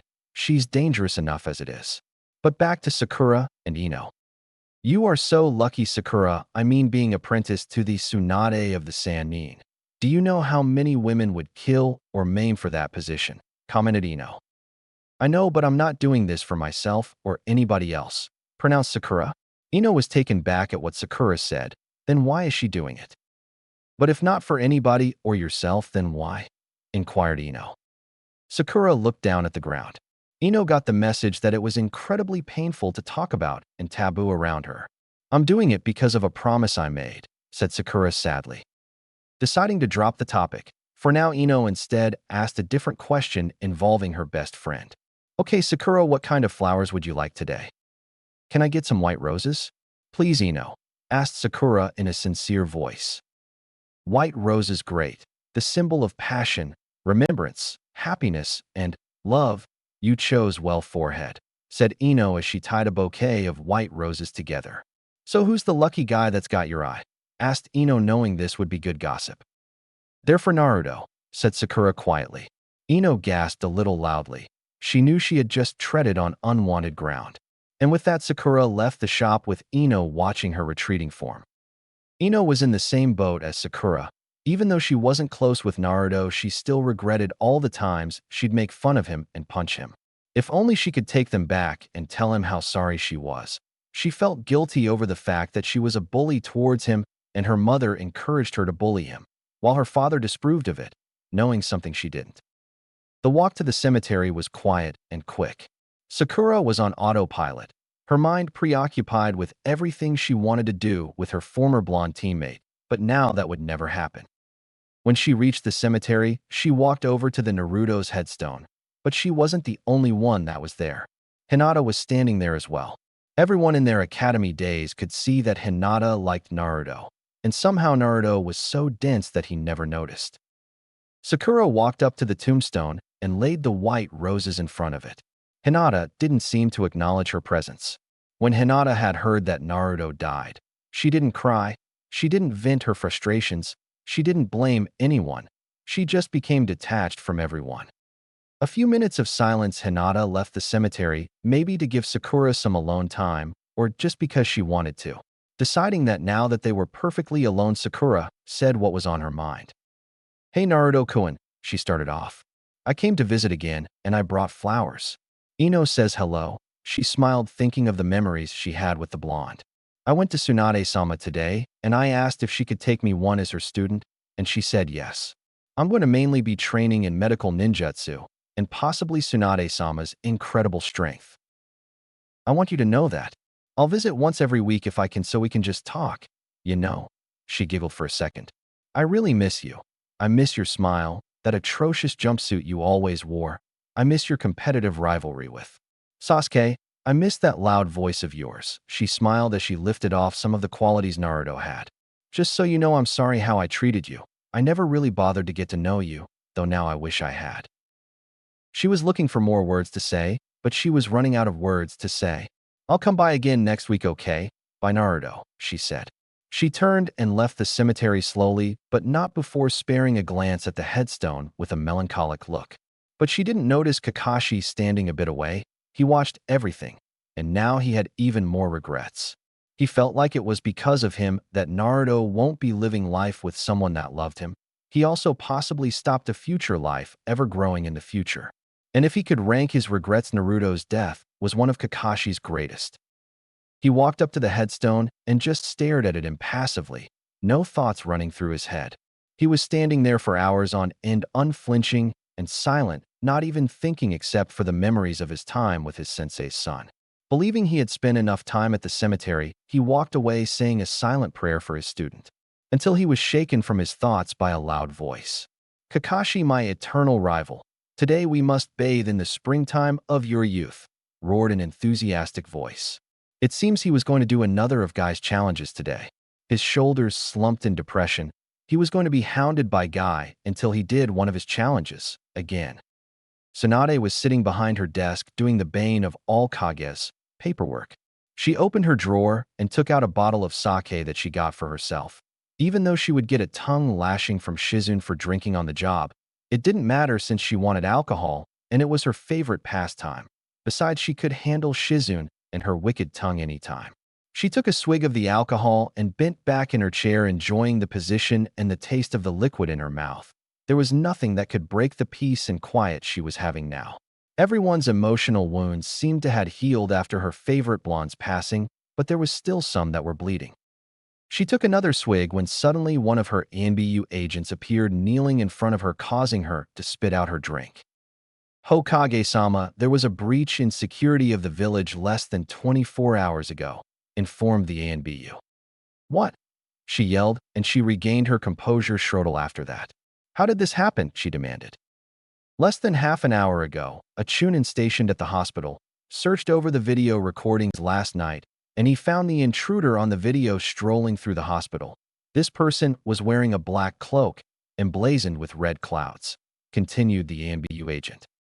Akatsuki, but what would they want with the hospital, she thought. Bird, was there anything else that the camera feeds picked up? The ANBU agent, now identified as Bird, nodded. After the Chunin reported the disturbance to the ANBU, a team was sent over to study what was found, but what we found should only be for your eyes only, Hokage-sama, said Bird. Tsunade thought over what she would need to do. Get me Shizune, Shikaku, Kakashi, and Jiraiya. Knowing the pervert he could be at the hot springs, ordered Tsunade. At once, said Bird as he disappeared in a whirlwind of leaves. Tsunade got up behind her desk and started walking to the hospital. When she arrived, there was already a team of ANBU members waiting for her. They bowed in respect and took her to the security room where all the tapes at the hospital were made. When she entered the room, Shizune was already waiting for her, with her master's pet pig Tonton in her arms along with Shikaka Nara, who gave her a nod. Though she expected Kakashi to be late, but Jiraiya wasn't here until the door opened behind her and trotted in Jiraiya with a serious expression carved into his visage. Okay, what was so important that it had to interrupt my research? Asked Jiraiya, a little peeved at the situation. Tsunade gained a tick mark on her forehead at the pervert's words. Even after Naruto's death, he was still focused on writing those perverted trash. The village had been infiltrated during the night. We're soon going to look at the footage, but I want Kakashi here for this, said Tsunade as her annoyance over the toad Sennin faded. Jiraiya, Shizune, and Shikaku were surprised and worried. Konohagakure was one of the most difficult places to sneak into. It was just as hard to get into like Mangekyo and their security. You needed to be a master of stealth just to get past the sensory barrier that surrounded Konoha, but to freely walk in with a black cloak with red clouds on it without drawing attention to yourself was near impossible. When Itachi Uchiha and Kisame Hashigaki entered the village looking for Naruto, that was different. Itachi was a former Konoha ANBU captain, so of course he knew of the village's defenses and the way to get around them, and Kisame had assassinated other countries' daimyos and gotten away, so he at least was an expert at stealth. An hour passed, and yet Kakashi had yet to arrive. Tsunade gained a tick mark at his tardiness. Another hour passed, and Tsunade had gotten another tick mark at Kakashi being 2 hours late. By the time of the third hour had passed, Tsunade now had 3 tick marks on her face, which was throbbing wildly, and boy was she pissed. The door opened to reveal Kakashi reading that stupid orange smut he read.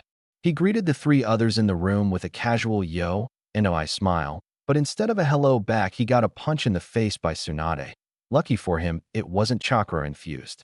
Kakashi got up off the floor and dusted himself off, but was still surprised that Tsunade just attacked high out of the blue.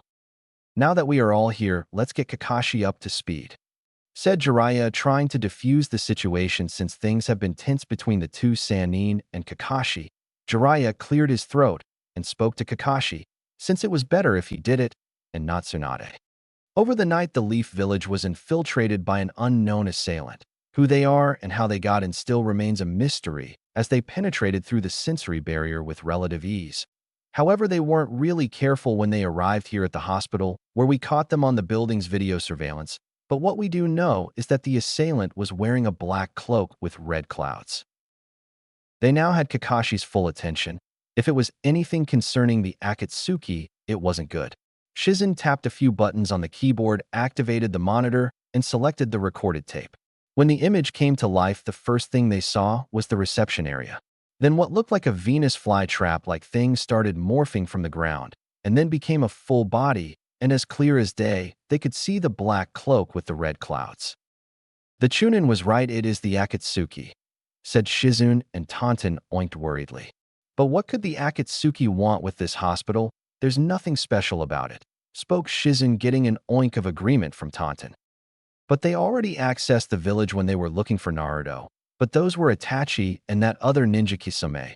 Why would another Akatsuki agent come here again? And there's something not right here, stated Shikaku. All eyes were on him, even the pigs.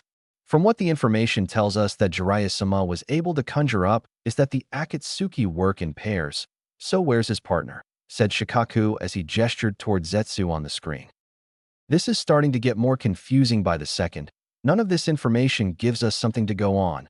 But Shizun's right. Why the hospital? Said Tsunade as she rubbed her temple. Maybe it's not the hospital that interests them, spoke Kakashi, getting everyone's attention. He was about to speak again before a new voice made itself known. Maybe it has nothing to do with the hospital at all, or whatever they need to do is within the building. Everyone in the room turned their attention toward the door when after a second scowl started sprouting. Before the doorway was an old man with black spiky hair, covered in bandages mainly in areas such as his right eye and right arm, leaning on a cane.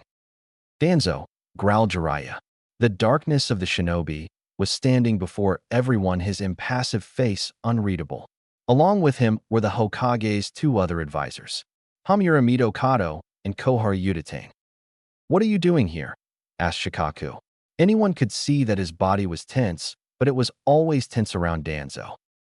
We received a message that the village had been infiltrated by an agent of the Akatsuki, stated Hamura.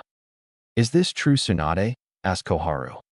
Yes, answered Tsunade, her unease and annoyance just rippling off her.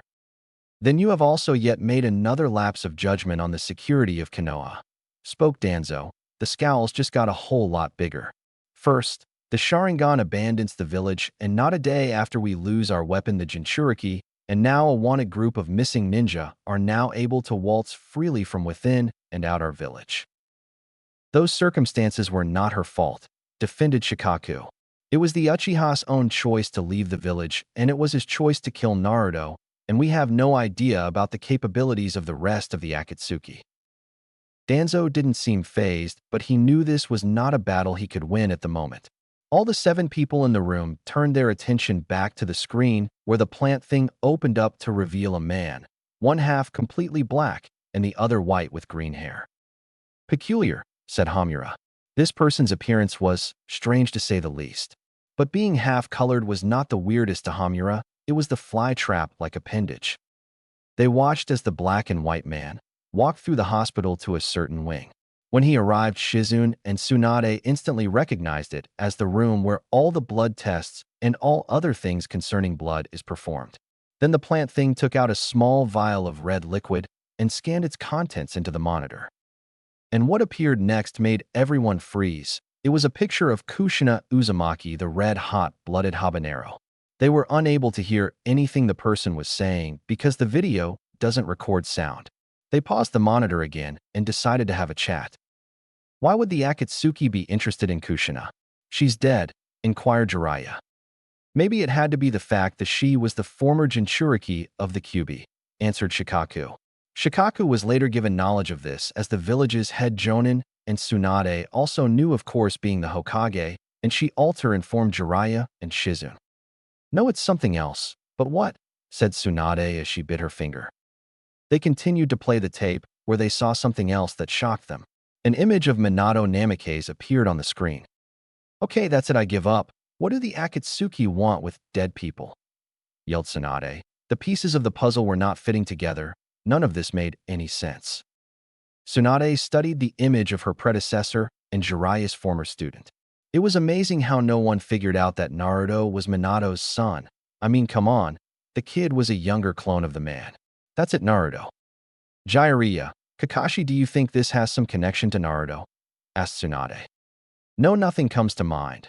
Naruto is dead. I don't see why the Akatsuki are interested with him now since the Kyuubi's chakra has dispersed, responded Kakashi. Same here, Haim. But I don't see why the Akatsuki would care about Naruto's parentage. They wouldn't care if he was Kami's kid. This doesn't make any sense, said Jiraiya as he rubbed his hand through his hair. They watched the rest of the recording, and they were back to square one. In fact, watching the video, it just made things even more confusing. Questions needed to be answered, but the only people who had the answers were the Akatsuki. With confusing thoughts in their minds, all the occupants in the room left, except Jiraiya, who kept staring at the monitor in front of him. Why Minato and Kushina? What do they have to do with anything the Akatsuki planned? At Myobokuzen, the great Toad Sage was pondering whether to tell Jiraiya that Naruto is still alive. He had argued with himself for hours whether or not to tell him. But in his prophecy, he said that either a great savior or destroyer would come about in the world, but it was not his place to decide such things. In the end, he decided to withhold the information from Jiraiya until it was truly necessary. He would just observing all creation, watching as nature takes its course. But he would tell Jiraiya of the new news he had received, something which would ultimately decide the course the world will take. "Hey, you old geezer, wake up," yelled Shima, a toad sage of Myokuzen. "Ma, you shouldn't call the Honorable Sage such a disrespectful title," berated Fukasaku, another sage of the Maze Mountain. "Shut up, you old fart. We've been sitting here for hours, and now dinner is all cold. It's not easy being a housewife, you know," yelled Shima. "Stop calling me an old fart, you dusty bag. And who cares about dinner?" bit back Fukasaku. "I care, since I'm the one doing the cooking." Both old toads started arguing, gaining the Honorable Sage's attention. Now spouses shouldn't fight," said the elder. The two small toads looked back at the elder, waiting for what he was going to say. "Please summon Jiraiya here as soon as you can. There is something I must tell him." The two toads were astonished. The old toad wanted to speak to Jiraiya again. Fukasaku then did the appropriate hand signs for a reverse summoning. "Gyaku Kuchios no Jutsu," yelled Fukasaku as he slammed his hand down on the ground, where multiple symbols appeared on the ground. Smoke appeared, and it revealed the form of Jiraiya. The Sannin was flabbergasted. He never expected to be back at Myobokuzen. "Fukasaku-sama," asked Jiraiya. "Jiraiya-chan, the great Lord Elder wishes to speak with you," said Fukasaku. Jiraiya turned and faced the great elder. "Will you hurry up? I wanted to have dinner," shouted Shima. Her annoyance was very well known at this point. Now that we are here, who are you again?" said the elder. Everyone seemed to deflate at this. Jiraiya, yelled Shima. She wanted to get this over with and go and make dinner. "Ah yes, Jiraiya, I have summoned you here because I have had another vision, another prophecy," said the sage. "What was in your vision?" asked Jiraiya. If another vision had been made, it was either good or bad. "In my dream, I saw a great beast, a foul creature. It created countries, swallowed oceans, split the land, carried mountains, and with its breath spawned hurricanes, and its mere presence alone will immerse the world in terror. And yet this creature is a part of nature, and nature is a part of it," spoke the sage. Jiraiya was scared. This beast didn't sound all that nice to him. "This beast will come to our world soon, and with it probably our destruction. It is the harbinger of the end days. When you hear its howl, you will know that it has come," spoke the elder sage. This seemed to depress everyone else in the room. That was not a good way to start a prophecy. "However, there was someone else in my dream," continued the elder sage. "Who?" asked Jiraiya carefully. He needed to find this person and possibly save the world. "I cannot say.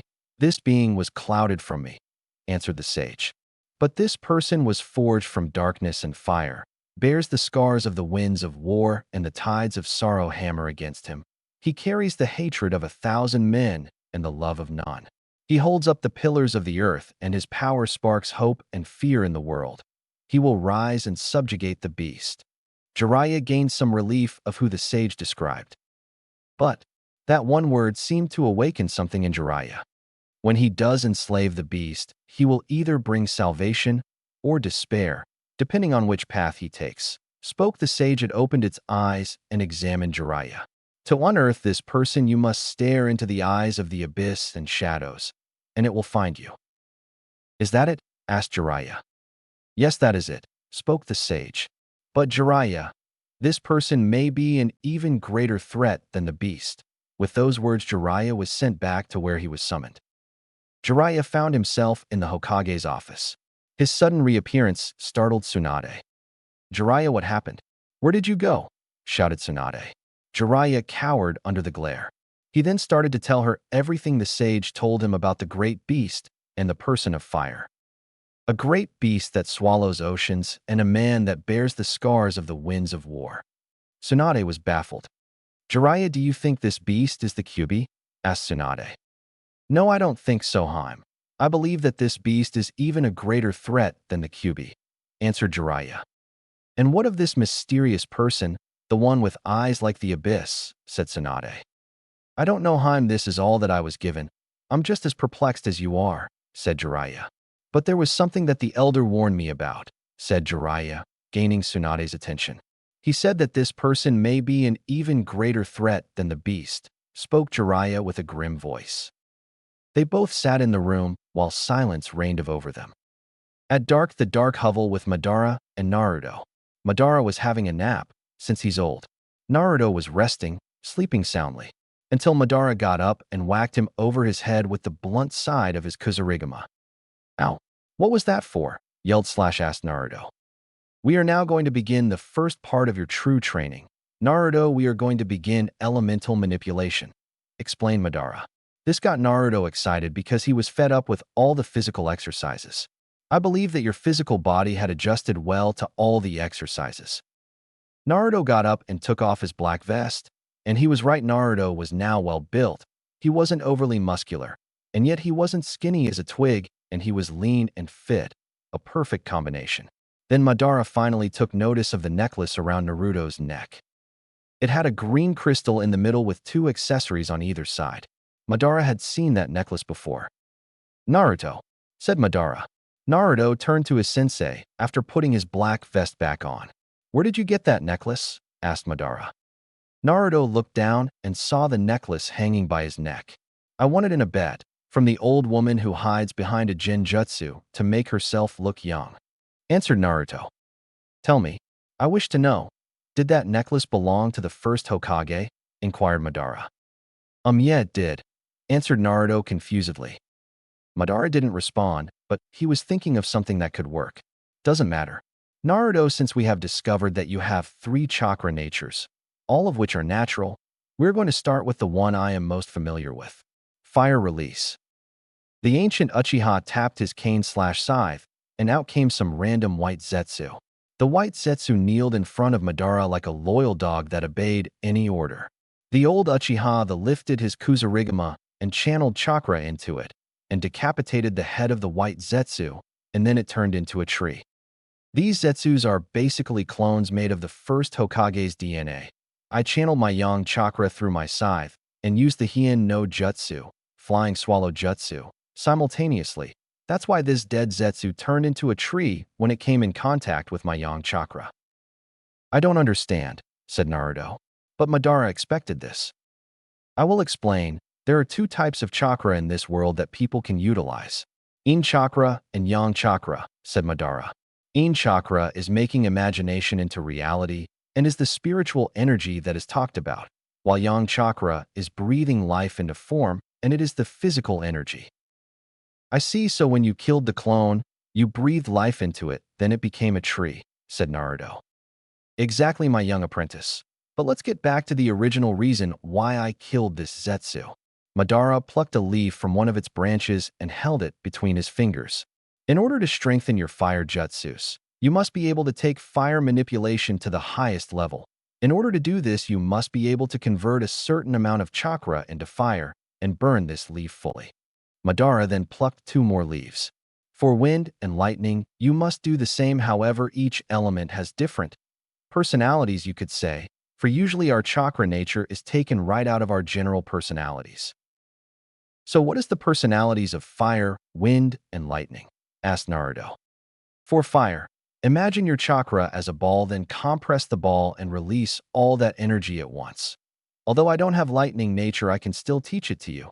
For lightning, imagine your chakra as fast streaks arcing about at irregular intervals.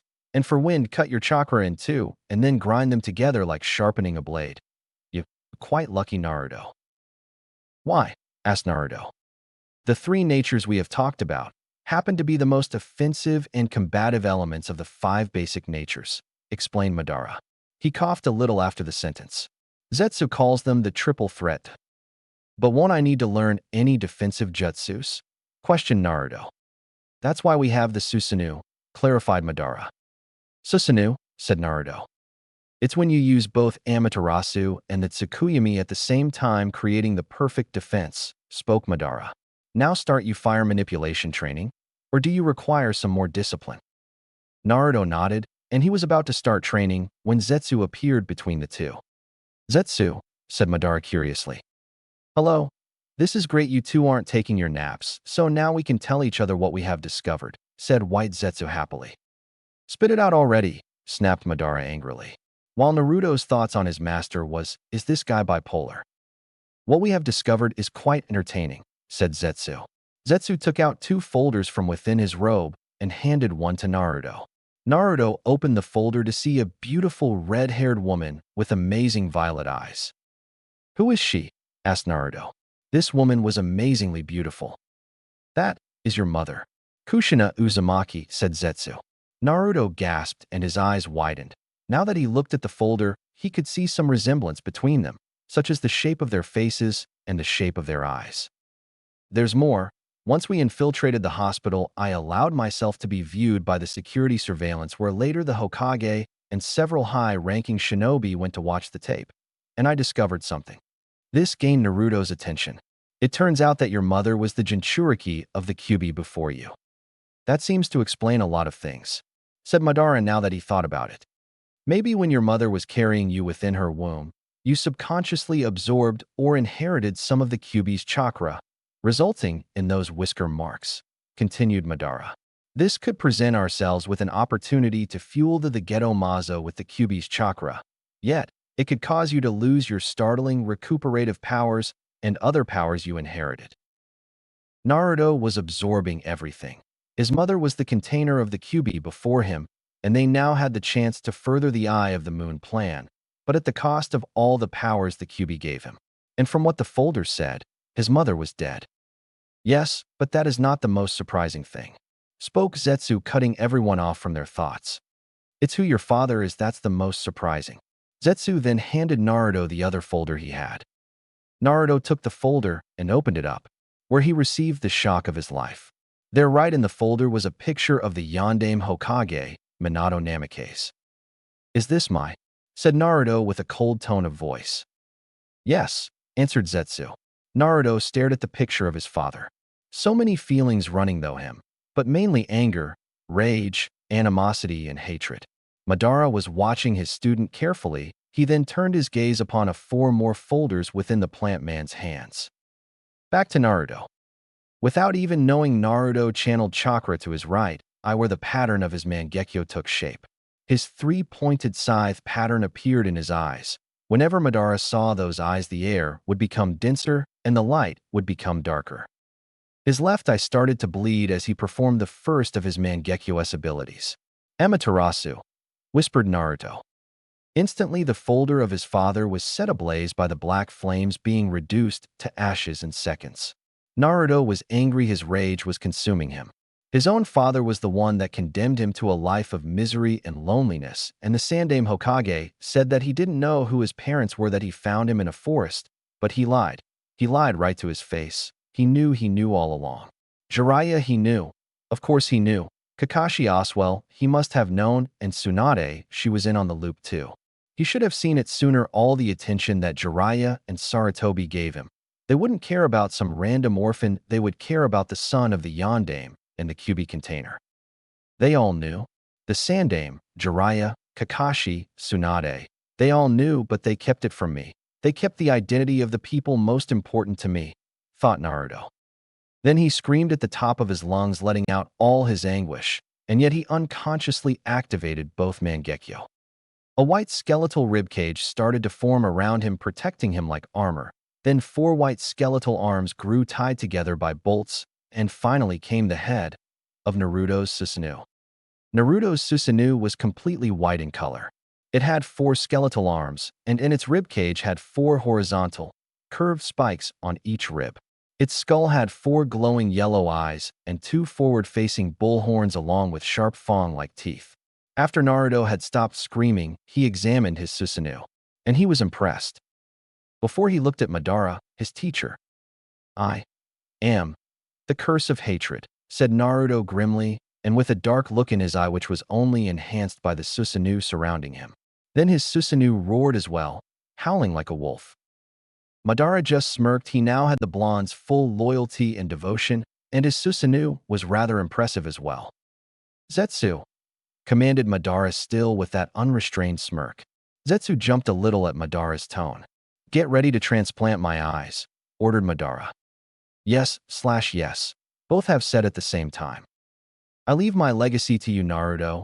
and when the time is right, I will repay you for your aid someday, thought Madara, dragon of the night wind. His breathing was calm and even. You couldn't see any inkling of fear and anxiety on his steady form. He had been training for the last 2 years for this, to become stronger, to kill. He had been put through the toughest training. He suffered broken bones, concussions, overwhelming blood loss. You name the injury, and he had it. But not once did a wound ever leave a scar. There was no mark of battle or proof that he was wounded. Only his skin, which had one scar, a scar that looked like it was hit by a lightning bolt and arced outwards. Ever since that time 2 years ago, he had become a changed person. He held no remorse, no hesitation. There was no shred of forgiveness in his heart. There was nothing in his heart. He doesn't remember what the trees looked like, nor the sky. He hasn't breathed in the scent of flowers in eternity. He couldn't remember what leaves sounded like when they flew in the wind. He hadn't felt the light of the sun beam down upon him. He couldn't remember what shape were the clouds. He wouldn't remember the feeling of glory the mountains gave off. He couldn't remember the faces of the people he called friends. No, family. The only thing he could remember from coming to the place he was at now was blood-red eyes and a chirping hand. The only thing he knew what was certain at the moment was the sweat on his body and the katana in his hand. The blonde, spiky-haired boy was now a man.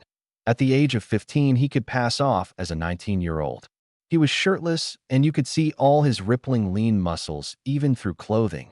Muscle he had gained after intense training routines and exercises that many would believe he would die from such a workout. He had bloodied bandages on his hands, signs that he would hit something until the breaks.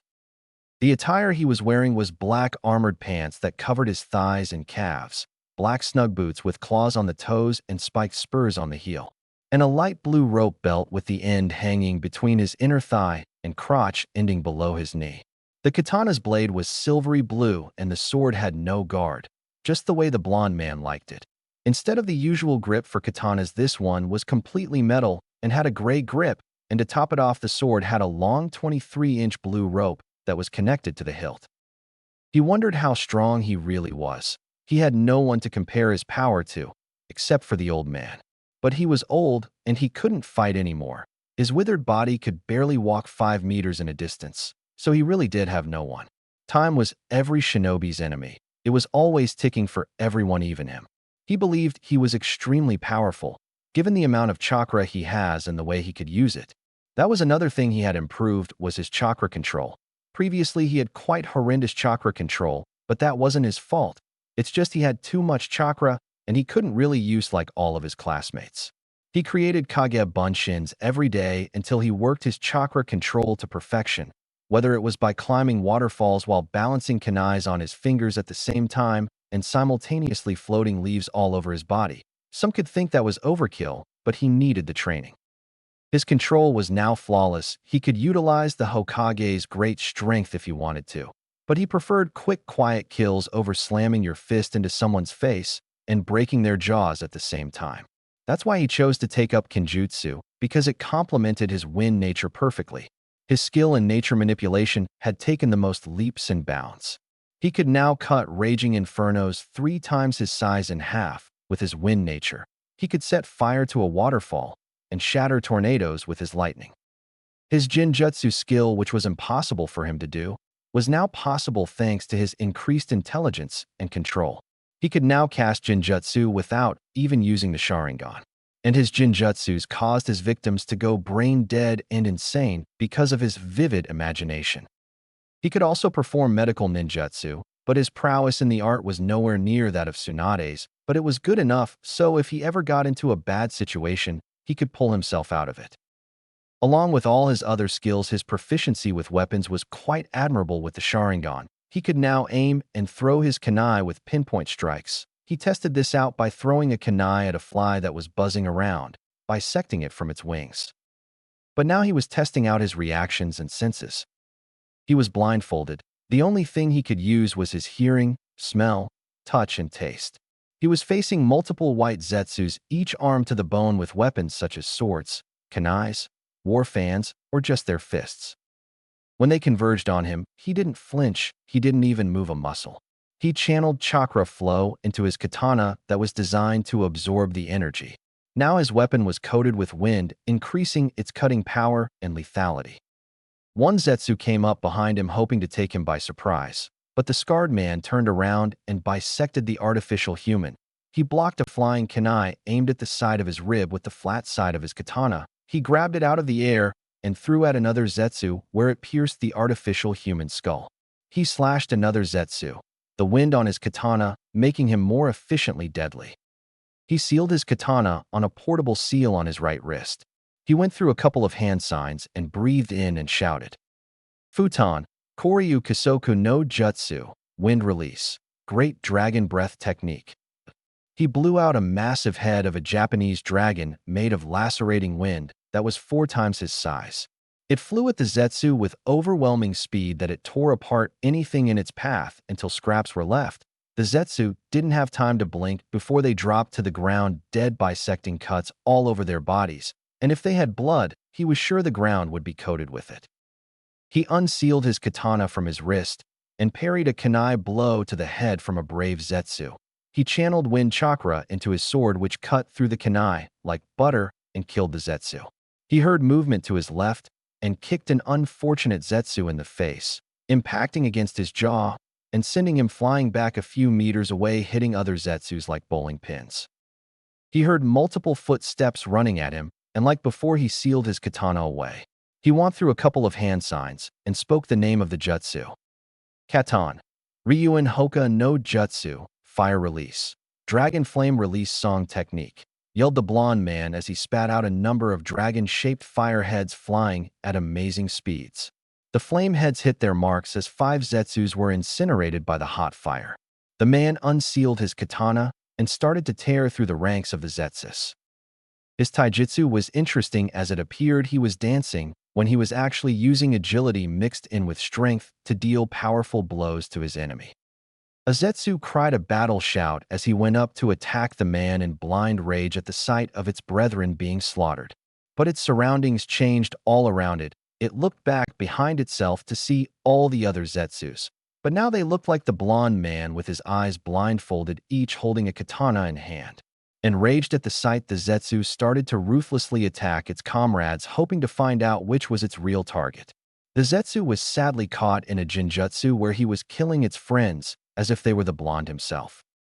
The man in a swift motion stabbed his katana in the ground where an unsuspecting Zetsu was trying to crawl his way over to him, but it was rewarded with a sword penetrating through its skull.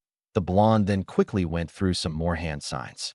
Right on, Jabashi, lightning release, electromagnetic murder, yelled the man as he slammed his palms on the ground as an electric wave burst forth, shocking everyone that was caught before their nervous system was fried. They soon dropped to the ground, dead, with heavy thuds, and they were smoldering a little, and lightning was coursing around their bodies. The man picked up his katana again and started channeling his chakra into it. He stabbed a Zetsu behind him without even turning around. The clone of Hashirama had tried to sneak up on the man, but it had failed in its attempt. The blonde took the kunai that was in the Zetsu's hand, channeled some lighting chakra through it, and threw the knife at another Zetsu, penetrating into its skull and out the other end, and stabbing another in the head as it stopped its flight. The man couldn't see his handiwork, but he knew he scored some points in when the chakra signatures disappeared. 3 Zetsus jumped him from behind, where the 4 combatants were locked in close combat. The man dodged a kunai attack from a Zetsu and let it slide past him, where he kicked the Zetsu and killed it with a lighting-charged kunai he had unsealed from his wrist seals. He then killed the other 2 in a horizontal sweeping slash, where it bisected the 2 plant men in half as their torsos fell to the ground, leaking white ooze. A large group of Zetsus started to rush at the lone man with angry looks on their faces. The blonde, in retaliation, unsealed a Fuma shuriken from his left wrist. He channeled his wind chakra into the large shuriken, adding an extra set of rotating blades made of wind, and whispered, Shuriken Kage Bunshin no Jutsu, Shuriken Shadow Clone Technique. He threw the 1 shuriken, which then became 100 shuriken, and all of them were wind-enhanced, where they cut through the Zetsus like sheep to the slaughter and like a butcher's knife to meat. The man turned and faced another wave of Zetsus. Sansengarasu no jutsu, scattering 1,000 crows technique, said the man as 1,000 crows flew in from behind him. He could use this as the jutsu was just sitting around the place. The crows attacked the zetsus, distracting them from the real threat, which was the man and his katana. He passed by them within a blink of an eye, and all their heads were lopped off their shoulders with one fell swoop. One final party of zetsus rushed at the man, trying to end the battle that had been going on. The man sealed his katana and held out his right hand. Instantly, a Rasengan appeared until the man pumped wind chakra into it, which then became a spinning white shuriken with a light blue ball in the middle. Futon, Raisen Shuriken, yelled the man as he hurled the shuriken at the zetsus. When it made contact, it expanded into a dome of small wind blades that attacked the zetsus on a molecular level and finally killing them as their chakra network was severed. The jutsu was more like a poison rather than a series of attacks. When the dome died down, a crater was left with the zetsus lying on the floor. The man didn't celebrate, he didn't cheer, he just stood there, unwavering, until he turned his attention to someone clapping. There was an extremely old man with a kusarigama in hand clapping as he watched the spectacle with a small smile on his face, but a dark look in his only visible eye. Very good, very good. Praised the man who was unfazed by all the deaths. You have come far. One of those zetsus were at least high chunin level, and yet you made them look like academy students. No one can dispute your power. Your strength rivals my own back when I was young and at my prime, but you still require more refinement as you are still not as strong as me. You're at least 2/3 of my power back when I was in my prime. I did say you rivaled me, said the man with a sickly smirk. And you didn't even use your Sharingan against them, even more impressive. The blonde man removed the cloth around his eyes, revealing a blood-red pair of fully matured Sharingan, which could probably kill someone just by looking at them. However, they were not his eyes. Those eyes were the eyes the old man had. His original pair before they were transplanted for another pair, but he passed his own eyes to the young man, and in return Blonde gave his own to Parched Man. He had spiky, sun-kissed, silky blonde hair with chin-length strands that framed the sides of his face where his sideburns were supposed to be, and he had a few strands that fell between his eyes and parted at the bridge of his nose. Just imagine Dangai Ichigo hair, but yellow in color. And he had a low, spiky ponytail, which was wrapped halfway with top bandages. Over time, his hair had become less wild and untamed, and became smooth and silken, losing some of the spike to his hair. He was also 5'9" in height instead of the midget height of 4'11". However, the man used to have whisker-like marks on his cheeks, but they were gone, revealing nothing. The Sharingan is merely a tool. Just having it doesn't make me powerful. Unless I train my other skills, then there's no point in using the Sharingan in battle if I get killed, stated the person blankly as he stared at the old man. Quite right, Naruto. The old man then started having coughing fits and brought a hand to his mouth and coughed blood into his palm. The 15-year-old who could pass off as an adult was slightly worried for his sensei, even though he didn't show it. He walked slowly up to his master and stood before him. You shouldn't overexert yourself with your heavy breathing, Madara-sensei, said Naruto emotionlessly as he stood before the shinobi legend. You will be in a similar situation when it is your time, said Madara as he finished his coughing and glared a little at the blonde. The legendary Uchiha was now weak. He could no longer perform the abilities and techniques he had in life, but he was able to raise Naruto to suit his needs and continue his plans. But then there was the problem with the fake Madara, who was manipulating the Akatsuki and Nagato. We'll see about that, said Naruto as he started to walk off toward his bed, which was right in front of Madara. At first, Naruto was uneasy sleeping in front of his sensei. He got the feeling that he was being watched, and he was partially right. But eventually he got over his unease and was able to get some rest in front of the mummy. Naruto sheathed his katana back in its sheath, which was right next to his bed. And then he dozed off, not dreaming about anything in particular. Madara was watching his apprentice sleep. These past 2 years had been interesting to say the least. Naruto's potential and power soared when he used the Kage Bunshin no Jutsu in conjunction with his training. Naruto was easily an S-rank shinobi where even the 5 Kage would have trouble fighting him, although whether he could fight them all at once was a different thing. And he was quite the ingenious shinobi where he quickly came up with ways to overcome his weaknesses and flaws. Such as that last jutsu he used, Futon, Raisin Shuriken. At first, Naruto was unable to add any of his chakra natures into the Rasengan, as the result would just blow up in his face. He figured a way out around the weakness with clones. However, he could at first only do it with clones, but he said it wasn't practical enough. So he used that Uzumaki blood of his and his imagination to overcome that drawback. He created 2 seals on the palms of his hands that collects his chakra and stores it. Whenever he wanted to form a Raisin Shuriken or a chakra nature enhanced Rasengan, he would just activate the seal and it would convert his chakra into whatever one of his natures he wanted. Not even Madara or anyone else could think up such a diverse way to use seals. Although to form the seals took Naruto some time. Around a year was needed until the seals properly formed, and only then you needed to have precise control of your chakra and be well versed in Fuinjutsu to achieve such a thing. Later, when Naruto had nearly finished his daily training, Zetsu and Madara extracted what little of the Kyuubi's chakra Naruto had in his body. They were able to get a small portion of the Kyuubi's chakra from Naruto's body, resulting in the loss of his whisker marks on his cheeks. However, he still retained his remarkable healing abilities, which pleased Madara to no end. But one thing that surprised Madara were the remaining folders that Zetsu brought to him years ago. He would never have guessed what was in those folders, but it also explained some of Naruto's immense potential. Zetsu appeared before Madara, his Akatsuki cloak quite clear in the dark hovel. "Yes, Zetsu. I have returned with unfortunate news," spoke Zetsu. "I was unable to get the identity of the person who claims to be Madara. In order to find out his identity, I must return to Konohagakure." "I don't see the problem to which you're referring to," asked Madara. He didn't see how hard it was to go in and get information. "The problem is that the top-ranking ninja of the village have seen me on their video surveillance. You don't forget a person like me any day.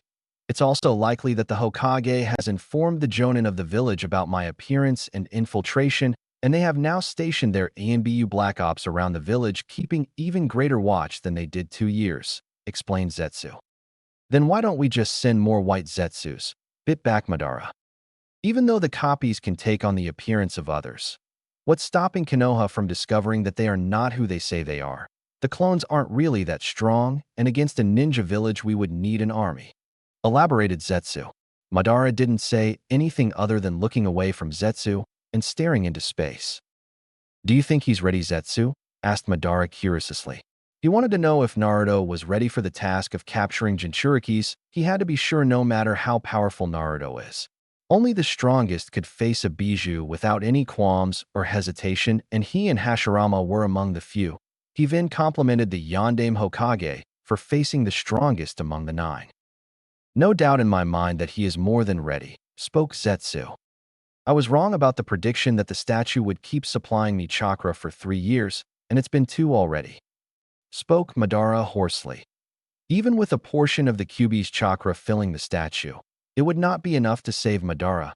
In fact, it was that chakra that had been keeping him alive up until this moment. The jutsu he used to bring Naruto back to life would take the user's life in return for bringing others back to the world of the living. The statue was a massive source of life, and it still wouldn't be able to sway him. "However, I only have 3 months left to live before the statue stops feeding me chakra, and until then I will train Naruto even harder so that he can kill the fake me," informed Madara, even though it sounded strange to say such a thing. "Very well," said Zetsu as he melded with the ground. Nagato, acting through his guise of pain, was watching Mangekyo in the tallest tower of the village. "Come on, must the tallest tower in every city be the lair of the villain? Is there some kind of super-villain rule book? Never mind, back to Pain." "Pain," called out a voice behind the orange-haired man, who didn't move to face the voice, because in his mind there was no need. It was his beautiful partner and oldest friend, Conan. She stared at him with an impassive gaze and neutral face as always, the tragedies of life always making her feel pain. But Nagato knew that was just her way of hiding her pain, for her pain could also be used against her. "Yes, Conan," said Pain without turning to look at her raider. He kept staring out at his village. "We need one more member among the Akatsuki," informed Conan, bringing up a subject that was on Pain's mind. "I am well aware. With Orochimaru's defection from the organization, we do need to fill his place. But we also need to get the sky ring from his possession before we allow any other member in the Akatsuki. But finding him is like trying to find a speck of salt on a beach, and if we do find him, he'll most likely escape like the scavenger he has always been. Spoke Pain with contempt as Orochimaru want on his friend list. Zetsu has informed me of a potential candidate, but he has yet to tell me this person's identity, nor his capabilities, or anything else, said Conan, still with that neutral tone of speaking. Zetsu, he always did have an eye for talent, as a few years ago it was him that informed us of Deidara as a potential member, and he was right. If Zetsu is correct about this candidate, then this person might become a potential and powerful recruit, spoke Pain. Do you think this recruit can be trusted? And even if we do let him into the Akatsuki, will he be able to meet Dash? But she was cut off by Pain. Conan, I understand that you have doubts about some of the less savory members of the Akatsuki, such as Sasori and Haiden, spoke Pain. Conan still had her neutral face, but she knew Pain was right since she never approved of the bloodlust of Sasori and Haiden. But we must trust Zetsu's judgment on this matter. Maybe this shinobi may not be as violent like the other members, said Pain in his stoic voice. Tell me, has Zetsu contacted this person? Asked Pain emotionlessly. Zetsu has told me that he has not set up any contact with the candidate, and it will take at least 3 months before he can discern the persons of interest location, notified Conan. And our plans have been set back by a year, in part due to the meddling of the Leaf Village and Jiraiya of the Sannin, continued Conan. Pain didn't seem fazed by this news. In fact, this was good news. They could now be more prepared for the extraction of the Biju. The ripple-eyed man looked up at the falling rain. What is it? Asked Conan, generally curious. The winds of change are almost upon us, said Pain as he looked up at the sky. Soon the world will be one step closer to peace, said Pain. Orochimaru was coughing and wheezing in his bed. Things did not work out as planned. The body he was inhabiting was already rejecting him. He didn't know how it came to be this way. He had 1 more year left, 1 more before he was required to switch bodies again. Sasuke wasn't ready. He wasn't as powerful as he wanted, so his body was off limits. And he couldn't take Kabuto's body. He was just as important. Who else would keep his test subjects alive, and who else could create the medicine for Orochimaru? He coughed again. His form was racked with pain, and he was spitting out blood. He needed to shed his skin again, like a snake. He needed a young, rejuvenating being. He wanted the Sharingan, yes, but he wanted Sasuke at the peak of his power. There was still time, but Orochimaru was blissfully unaware that time was every shinobi's enemy. He just refused to believe it. He heard a knock at the door, and he hailed the person to come in. It was his right-hand man Kabuto Yakushi, his most trusted and loyal subordinate. He was carrying a tray filled with bottles and herbs and various utensils for creating medical alchemies. I have brought your medicine, Orochimaru-sama, said Kabuto with that suave voice of his which makes this vulgar feeling rise up in me. If Kabuto was likened to any animal, he would be a snake, extremely deceptive and cunning. Give it to me, Kabuto, you fool, hissed Orochimaru. Kabuto handed him a small vial filled with green liquid. He uncorked the bottle and forced it down his throat. The liquid tasted vile, but if it helped Orochimaru's health, he wouldn't care. Orochimaru-sama, you will have to switch bodies soon. Your health is deteriorating every second you wait. Sasuke isn't ready to switch bodies, so you will have to take another. In order to extend your life, assured Kabuto. I suggest taking a body of one of the low-level Chunin under our command. Yes, very good, Kabuto. Tricky as ever. Summon one of the Chunin under the facade of a promotion, and preferably if his body was weak, so that way I can transfer bodies sooner and take over Sasuke-kun's, commanded Orochimaru. Kabuto left to select one weak Chunin for his master. Soon I will have Sasuke-kun's body, and not even the Akutsuki can kill me. And I will also have the Mangekyo. Sasuke-kun, you think you could hide such powerful eyes from me, plotted Orochimaru. It's a good thing he killed the Kyuubi brat all those years ago. It has set the Akatsuki back by a few years and removed a potential thorn from my side. In a dark room, all that was heard was birds chirping, and all that you could see was lightning crackling around. Chidori Senbon, yelled the Sasuke as he fired his new Chidori variation at the archery targets, all of them hitting its mark. There was several other targets around the room. Sasuke activated his Chidori again and shouted, Chidori Nagashi. Lightning started sizzling around the young Uchiha. The lightning struck the targets, destroying them. Sasuke had changed over the 2 years. He was now taller, and his face was more masculine, and he was lean and muscular. He now wore a white long-sleeved shirt which was open at the torso with a small Uchiha crest near the collar. He now has blue cloth that wraps around his waist that is suspended by a purple rope belt that is tied in a bow and black arm guards that went up to his forearms. His personality hadn't changed much since he left Konohagakure. He was still arrogant, and he still had dark thoughts about murdering his brother. I don't know what the girls saw in him, but spending years planning to kill someone is pretty emo. But one thing that had changed was that his arrogance had somehow grown, thanks in part to Orochimaru constantly praising him. He now had a mindset that only a Uchiha can defeat an Uchiha. Guess he didn't pay attention in history class when they were having a lesson on Hashirama Senju defeating Madara Uchiha, dumbass. His thoughts were on how much progress he made in his training. Orochimaru claimed he was about mid-Jonin level, but Jonin level wasn't good enough. His brother Itachi was an ANBU captain at the age of 13, and yet Sasuke hadn't reached that level yet. I need more power. Even though I have the Mangekyo, my other skills are not on par with that of Itachi's. Then he remembered something. He remembered when he got his Mangekyo and how he got it. In his mind, killing Naruto was justified. He needed the power, and the opportunity had presented itself to him, and he did just what his brother told him to do. He took the life of his best friend. But now Sasuke had little room in his heart for remorse. When he kills his brother, he would restart his clan, and the Uchiha name would be redeemed. It had been 3 months since Madara said he was going to die. He told Naruto the news, but the Uzumaki just took it like he normally would, emotionlessly. He did feel sorry that the man who was the closest thing to family he has ever had was going to die, but he didn't show his sorrow at the thought, but hid it behind a blank facade so not to show the world. Naruto, said Madara. Naruto just stared at him with his active Sharingan, and with that blank look of his, that face seemed to unnerve the white half of Zetsu. Soon I am going to die. In less than a week, spoke Madara. Naruto didn't respond, nor did her physically respond. He was above such weak things such as sorrow and regret. Today you leave the safety of the hovel and go out into the world, said Madara. Your mission is to deploy the infinite Tsukuyomi on the world by gathering the Biju and reviving the Jubi. But before you can begin the Eye of the Moon plan, you need to eliminate the fake Madara that has been manipulating the Akatsuki and my pawn, Nagato, from within the shadows under my own name. And before you revive the Jubi, you have to revive myself by using my previous Rinnegan that has been transplanted into Nagato.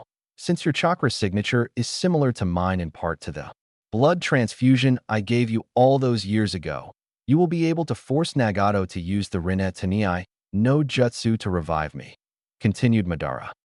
I understand what I have to do, spoke Naruto darkly, and with the utmost confidence and determination, his Sharingan blazing. Very good.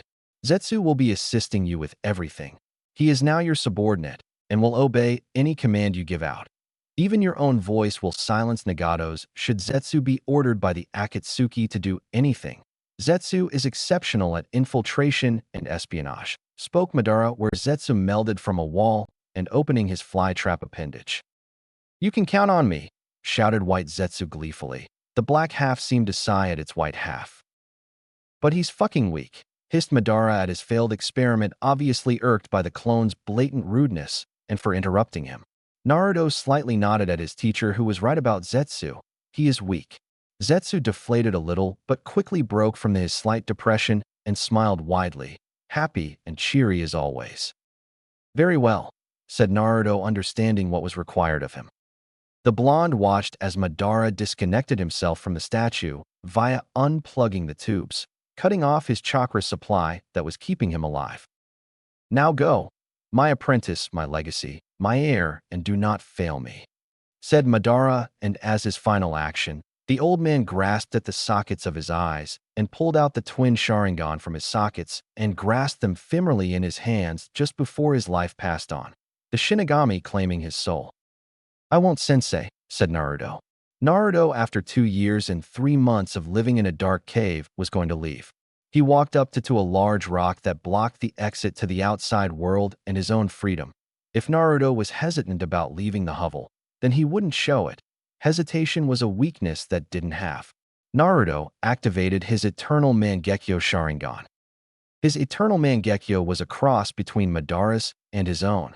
Its pattern was 3 sides with the back of the blade having a point on it, but it had Madara's pinwheel pattern that was located in the middle of his eye that surrounded his pupil. Only the colors were inverted. The pinwheel was black instead of red, and the concentric tomo were red, and the pupil instead of its circular shape had a 3-pointed shuriken as a pupil. Naruto activated his Susanoo to crush the exit and walk amongst the world. Naruto's was completely white in color, even the fiery aura was white. It had 4 clawed arms, its ribcage had horizontal spikes on it, and its skull had a pair of forward-facing bull horns and small spikes on its chin and 4 ominous glowing yellow eyes and sharp fang-like teeth. The Susanoo raised its fist and smashed the rock that was blocking the way with relative ease using its incredible strength. Naruto, still encased in the Susanoo, called out to his subordinate Zetsu. "Zetsu, get me my armor and weapons," yelled Naruto without looking back at the plant man. Zetsu nodded and went to retrieve the things with utter obedience, like a dog serving its master. Naruto, for the first time in 2 years, saw sunlight. It radiated on him. It was warm and bright and full of hope. Everything Naruto wasn't, nor will he ever be again. The Uzumaki deactivated his Susanoo and surveyed his surroundings, glimpsing the world around him. The first thing he noticed was a large skeleton that looked like it belonged to a great beast that died there long ago. And he also noticed that he was in a basin that was dotted with cliffs and rocky areas. Then he sensed Zetsu return with all the things he asked for. The plant man handed him all the necessary clothes that he would use as a ninja. A few minutes later, Naruto was fully dressed in his own signature attire. He wore the same black pants and boots along with the same long, blue belt rope. But now he had black armor on his chest along with black metal pieces of armor on his pecs.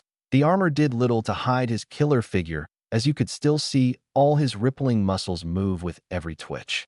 He had pronged black metal shoulder pads and pronged black clawed metal gloves and bracers. And to top it off, he had a black ankle-length, sleeveless coat. The edges of the coat were tattered and frayed with bright red flame motifs on the edges, along with a symbol of a black, curving dragon with sharp claws, a long tongue, a spiked back, and streamlined body, surrounded by white on his back. The coat also had a hood and a long collar that held 3 silver magatama by strings. The armor was specifically made for Naruto as a birthday present from Madara. It was made from strong, flexible materials that allowed for protection and comfortable movement that didn't restrict his speed or agility, nor was it uncomfortable in certain parts. The strong wind of the forest were now freely blowing Naruto's hair, his short ponytail whipping in the air and moving as if it had a life of its own. Zesta walked up behind Naruto with a scroll and katana in hand, where he gave them to Naruto and commented, "Very handsome." But the blonde thought that comment would be weird if Zetsu wasn't a clone. "I will head to Kanehagakure and see if I can discover the identity of the Madara impersonator. This also gives me the opportunity to infiltrate my father's estate and see if I can get my hands on the Hiraishin no Jutsu, Flying Thunder God Techink, or any of my father's other jutsu. As much as I hate the man, I can't dispute the fact that when it came to jutsu, he was a genius," said Naruto. "Okay, but you have to make a name for yourself. Soon the Akatsuki only accept S-rank shinobi, and I have upped those chances by telling them that I found someone to fill the void left by Orochimaru," spoke Zetsu. Naruto visibly scowled at that name. Suffice to say, he wasn't Orochimaru's biggest fan. Naruto nodded at Zetsu's plan. Also, this graveyard could turn out to be a great base of operations. Zetsu have white Zetsus hollow out this basin and create a base where everything I would need to utilize assets would be found, such as sleeping arrangements, armory, medical wing, and maybe add in a library. Also bury the old goat's body and retrieve my eyes from his corpse, commanded Naruto. "I will have to go by a different name. The world believes that Naruto Uzumaki is dead.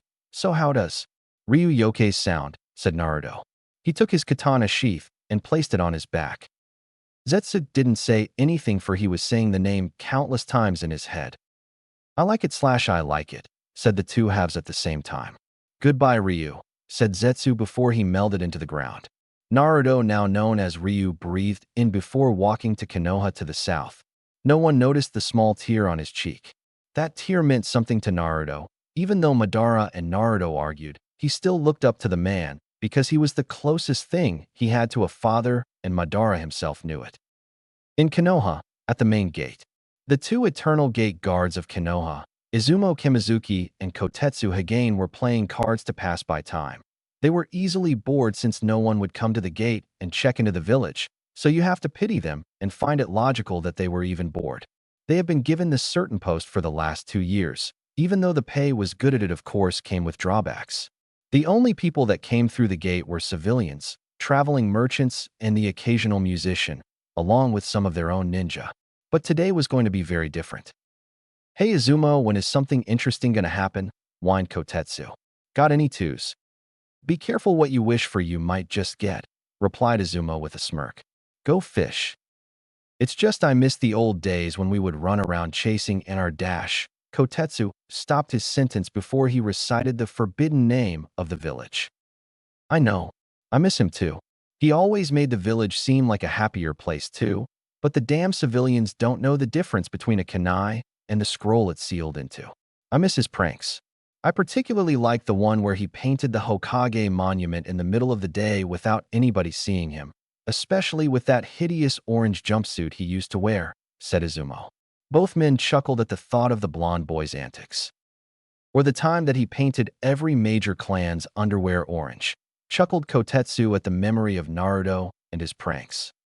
Their thoughts were soon interrupted when a hooded figure wearing peculiar armor, a black, sleeveless coat, and carrying a katana on his back walked up to the front gate and almost past the registration booth, completely ignoring the two chunin. "Hey!" shouted Kotetsu in order to get the man's attention. The hooded figure stopped in his stride into the village and looked back at the two gate guards. His hood was shrouding his eyes, and the only parts of his face were his mouth and chin. When Izumo and Kotetsu looked at him, both men could see a man who had the aura of a powerful shinobi. The hooded man looked at them. All he could see were weak shinobi who would fall on their own kunais. "You have to register before you can enter the village," continued Kotetsu. The figure just stared at him blankly, which seemed to unnerve both men as it felt like the void was staring back at them. "Very well," said the figure. He strutted up to the booth and looked at the two chunin before him. "Okay, let me get out the papers, and you can sign the waivers which will allow you free pass into the village," said Izumo as he scratched his head. The figure just shrugged at what the ninja said. "But first we have to ask you your name." "Name?" asked Izumo. "Ryu Yokes," said the figure. But before the two gate guards could do anything, they made the mistake of looking into a pair of Sharingan eyes. A few seconds passed, and the ninjas dropped to the ground with loud thuds. Kotetsu fell on the floor while Izumo's head banged against the desk. Naruto/Ryu checked Izumo's pulse to see if he was dead or alive. Sometimes he could accidentally kill people when using his jinjutsu, where they became brain dead. Naruto could feel the even rhythm of Izumo's heart, signifying that he was just unconscious.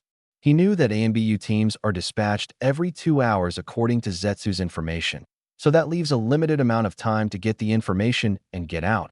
His father's estate was secondary.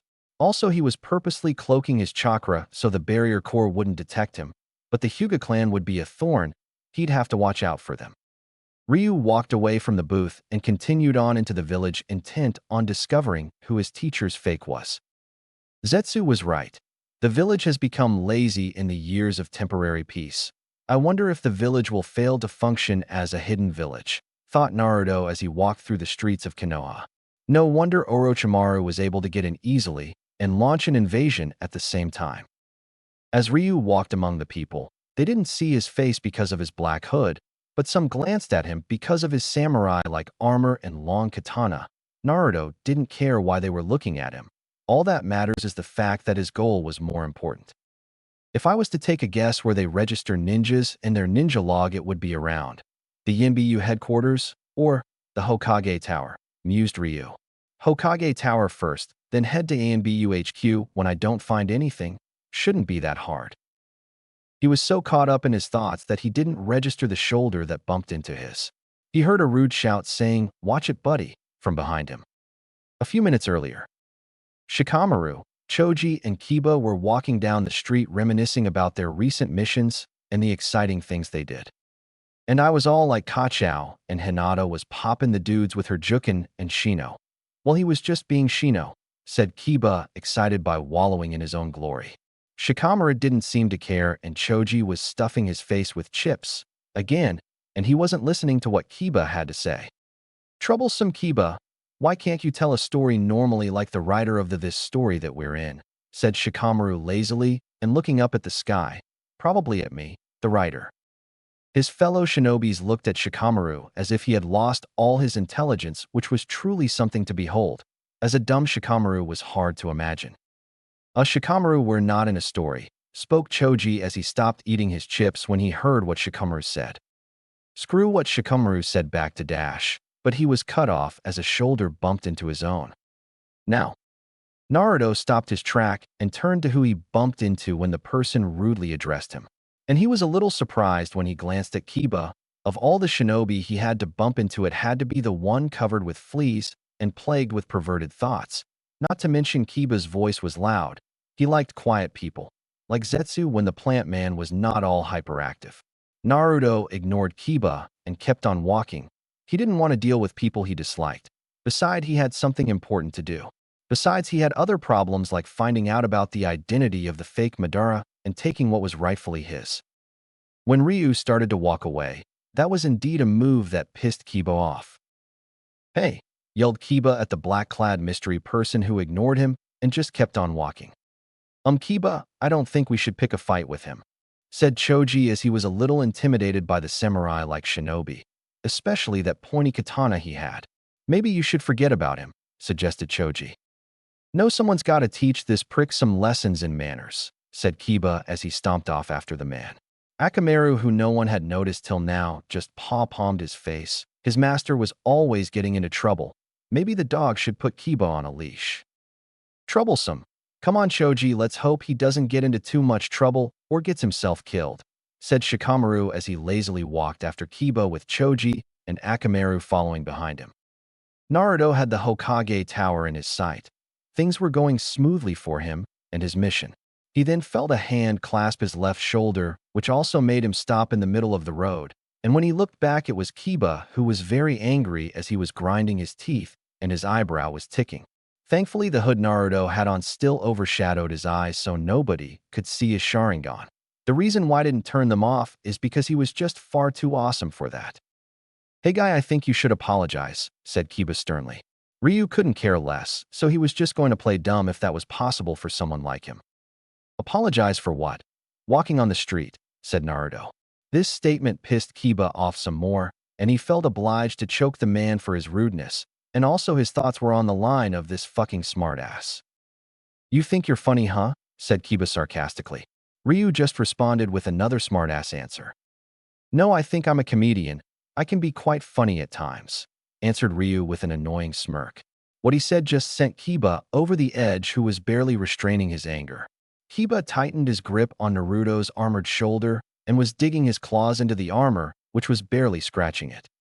"Listen here, you will AP dash," but he was cut off as Ryu got out of his grip by spinning to his back, grabbed his right arm, and pinned him to the ground, with his left hand clutching Kiba's skull and his right hand holding Kiba's arm in the air. Everyone that was on the street turned and saw some stranger pinning Kiba on the ground, as the Ninkin user was currently eating dirt. "Holy shit, he's fast. I barely saw him move, let alone flinch. Who is this guy?" thought Kiba as all he could see was the dirty ground below him. Shikamaru and Choji arrived along with Akamaru, where the two shinobi and the ninja dog all sighed at the scene in front of them. Shikamaru was right on the money about Kiba getting in trouble. "Troublesome. Mister, could you get off my friend? Whatever he's done, then I formally apologize for it. Troublesome," muttered Shikamaru, as this whole situation was troublesome to him. In fact, his whole existence was troublesome. Naruto just looked back at Shikamaru, and he sighed at the shadow user. He let go of Kiba, who scurried off and rejoined his two friends and dog. "Keep your dog on a shorter leash. I have little tolerance for stupidity and ignorance," spat Ryu at the three shinobi. Shikamaru and Choji were taken back by this comment and decided to back down from the fight. Kiba just scowled at his dog comments and growled a little. Unfortunately for him, Naruto heard the growl. "Watch it, mutt, before I neuter you," threatened Naruto while leaking a bit of killer intent, which made everyone on the street sweat a little and take a step back in fear. Naruto restarted his trek back to the Hokage Tower, not looking behind him, not bothered to look behind him. "Wait," yelled Shikamaru, which was weird because Shikamaru was never a loud person. Naruto halted in his stride and turned to Shikamaru. "What's your name?" asked Shikamaru. "Ryu Yokais," said Naruto simply. Deciding he had enough with idiots, Ryu turned his back on the trio of shinobi and continued on his original path towards the Hokage Tower. But Shikamaru narrowed his eyes at him, as if there was something about him that was strange. With the Hokage Tower in sight, Naruto took to the rooftops and he whispered the name of a very useful infiltration jutsu. Mangekyo no Jutsu, hiding with camouflage technique. Naruto disappeared from existence, but in fact made himself invisible to the naked eye.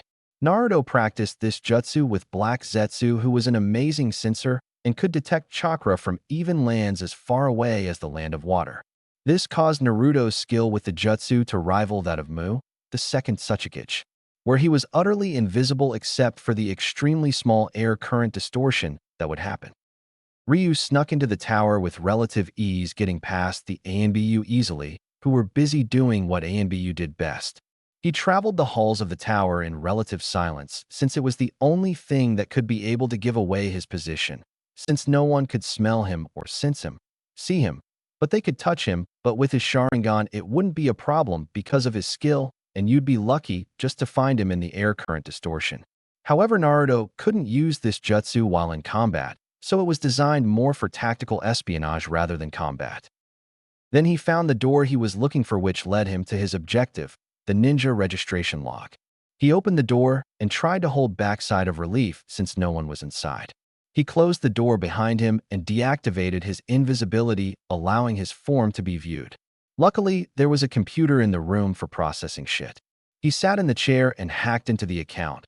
The password was number-coded with 4 digits, and with his enhanced vision could see the finer prints on the pad, which had barely passable encryption since they didn't protect their information that well. But since this was the least guarded area in the village, it was to be expected.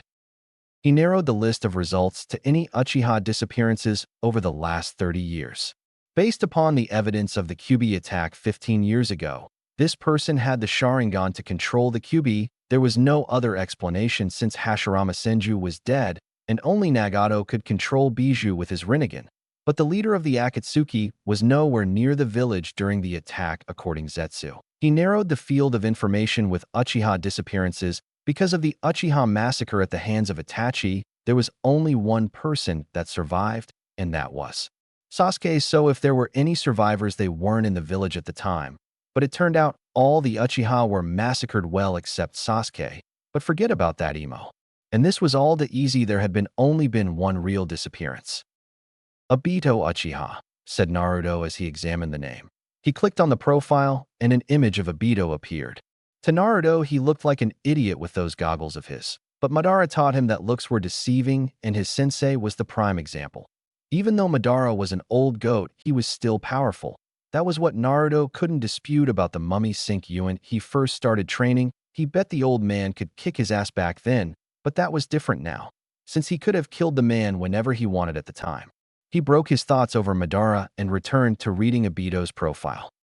Died on a mission during the final period of the Third Shinobi World War, trying to rescue teammate Rin Noara, was crushed under a rock avalanche by enemy ninja, but not before giving his Sharingan to Kakashi Hatake.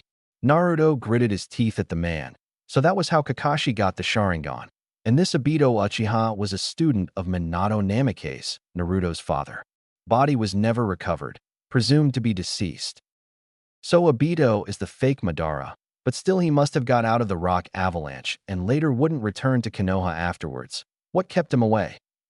Then Naruto heard the click of the door behind him. He erased everything that was on the computer and slid back into his invisibility jutsu. He watched silently within the room as the Hokage's secretary, Shizune, came in and started fiddling with the computer and printing out some documents of some random shinobi. Naruto took this opportunity to escape the tower because he now had the time to go to another place. Now with the fake Madara's identity in his hands, he had enough time to break into the Yandame's estate and retrieve his jutsu. At the main gate with the knocked-out Izumo and Kotetsu, an ANBU team was surveying the area when their sights landed on the Chunin. One purple-haired cat-masked ANBU gained a tick mark on her forehead because of the supposed laziness of the two ninja. She made her way down and slapped Izumo at the back of the head, yelling, "Wake up." But it didn't work, so she instead started shaking him like a ragdoll until he would awaken from his nap. However, nothing the ANBU tried worked as Izumo was still fast asleep. Realizing that something was wrong, the ANBU called out to her teammates. "Assistance!" yelled the ANBU. Her teammates came over to her post-ion and checked over the two shinobi. "They've been knocked out with Jinjutsu," said a bird-masked ANBU with spiky sandy hair as he checked over the unconscious shinobi. "It takes a master at Jinjutsu to do something like this. Whoever did this, their skill in Jinjutsu can rival Kurenai or even Itachi Uchiha. You three will stay here while I report this to the Hokage." Finished the ENBU, and a series of highs was heard before he shunshin to the Hokage's office to inform her of what has happened, and he believed they had just been infiltrated by their enemies. Tsunade was sitting in her office as always. Sakura's training had been pleasing. She had already mastered medical ninjutsu and was now advancing particularly well with her amazing strength. There hadn't been any trouble in the village since that plant-like Akatsuki member that was so interested on dead people. She was brought out of her musings when her ANBU agent, Bird, appeared in her office, kneeling in her office.